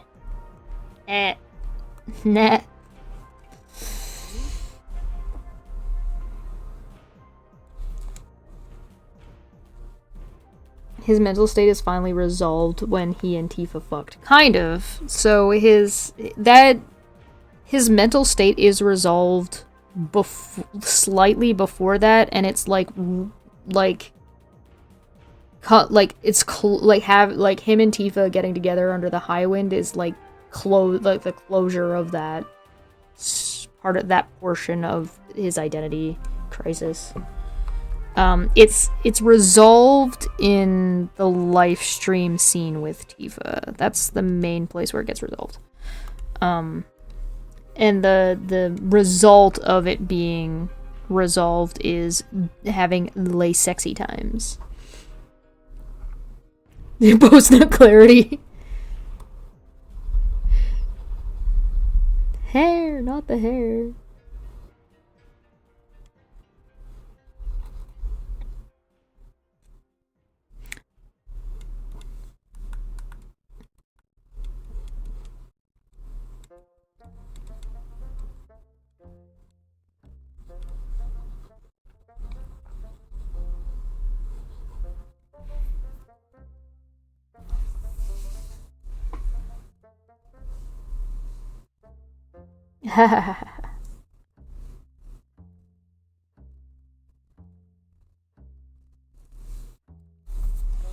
Womp womp. Y'all are a bunch of dirty-minded bastards. Not that I can blame you, Tifa's pretty great.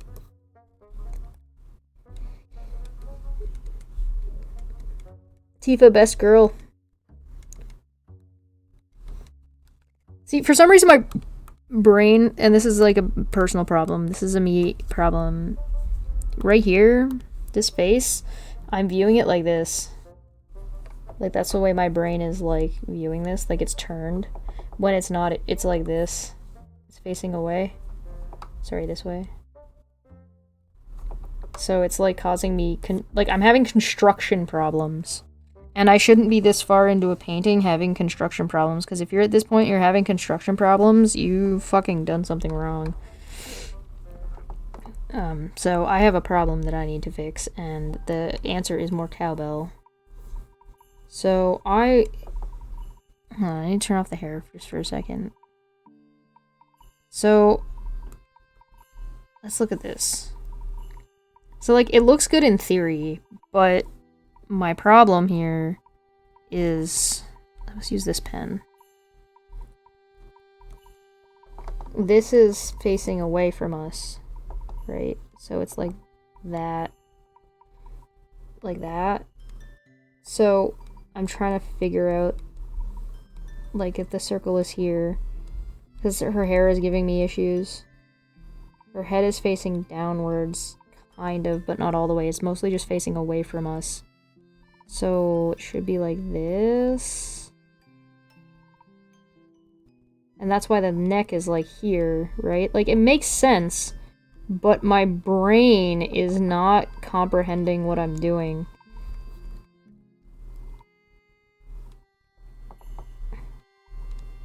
Maybe if I construct it this way.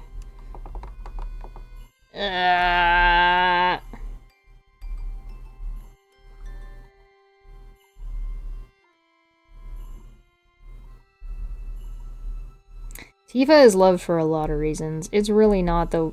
Her looks are great and all, but the reason people like Tifa is because of her character.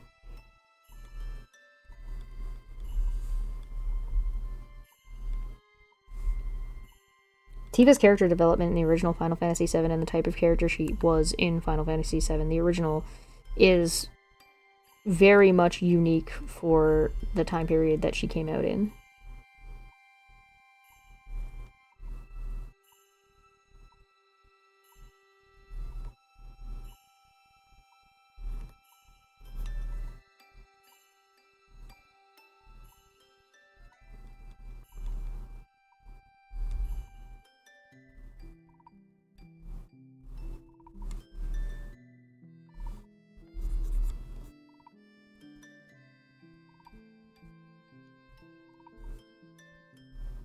Oh, Red's great. Are you kidding?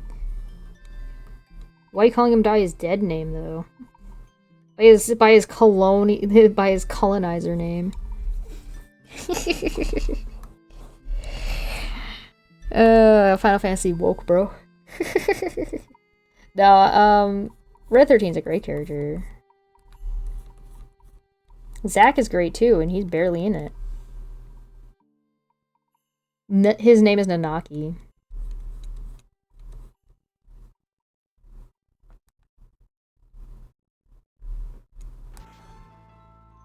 His native name is Nanaki.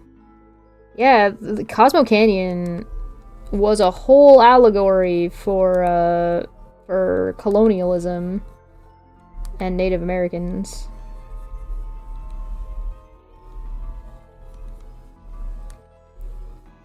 It didn't even have it just for native, like, Western Native Americans. That's what what's the name of it? Where Yuffie's from? Something with a W. Just Shinra running around being basically Britain.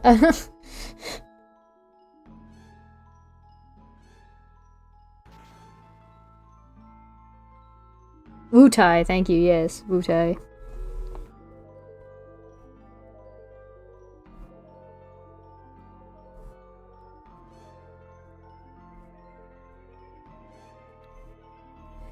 But yeah, Red's got a whole identity crisis over being both the last of his kind as well as being a child. Trying to fill the space for his people.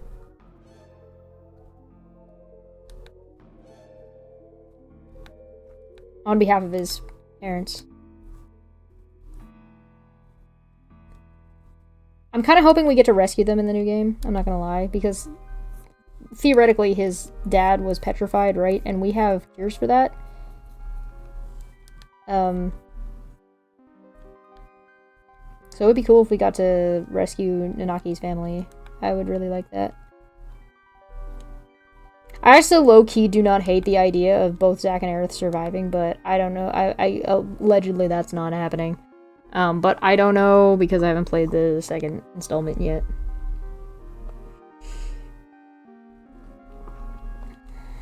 Yeah, there are just things in the world we don't know, man.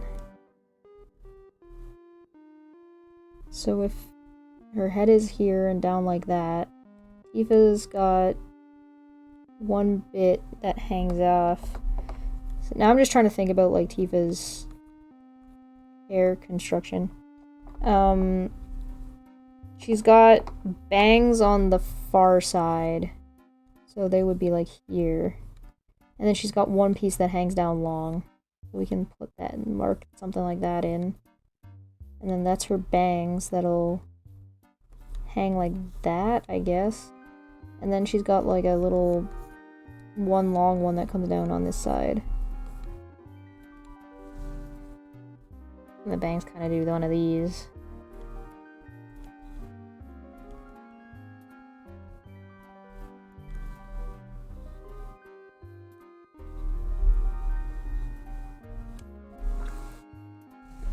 And then I need to fix her ear because the ear still looks like it's facing outwards and it's not. It should be smaller than, like, it should be like this. Because it's facing away from us, so it should actually just, it should, like, cut in. Like that, I guess.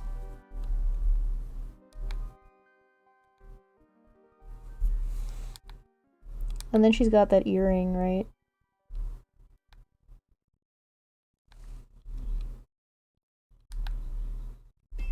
Yeah, something like that. Okay, hopefully that will help me figure out what the paint's supposed to be like.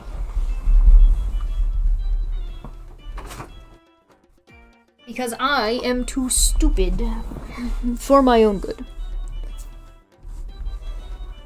Alright.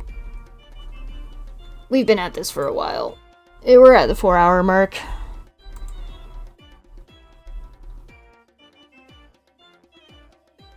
I'm gonna cut it off there. I'm gonna get on out of here. Thank you for joining me. This was a lot of fun. I hope you guys like the format. I know my face isn't here, but I feel like you'll get over it.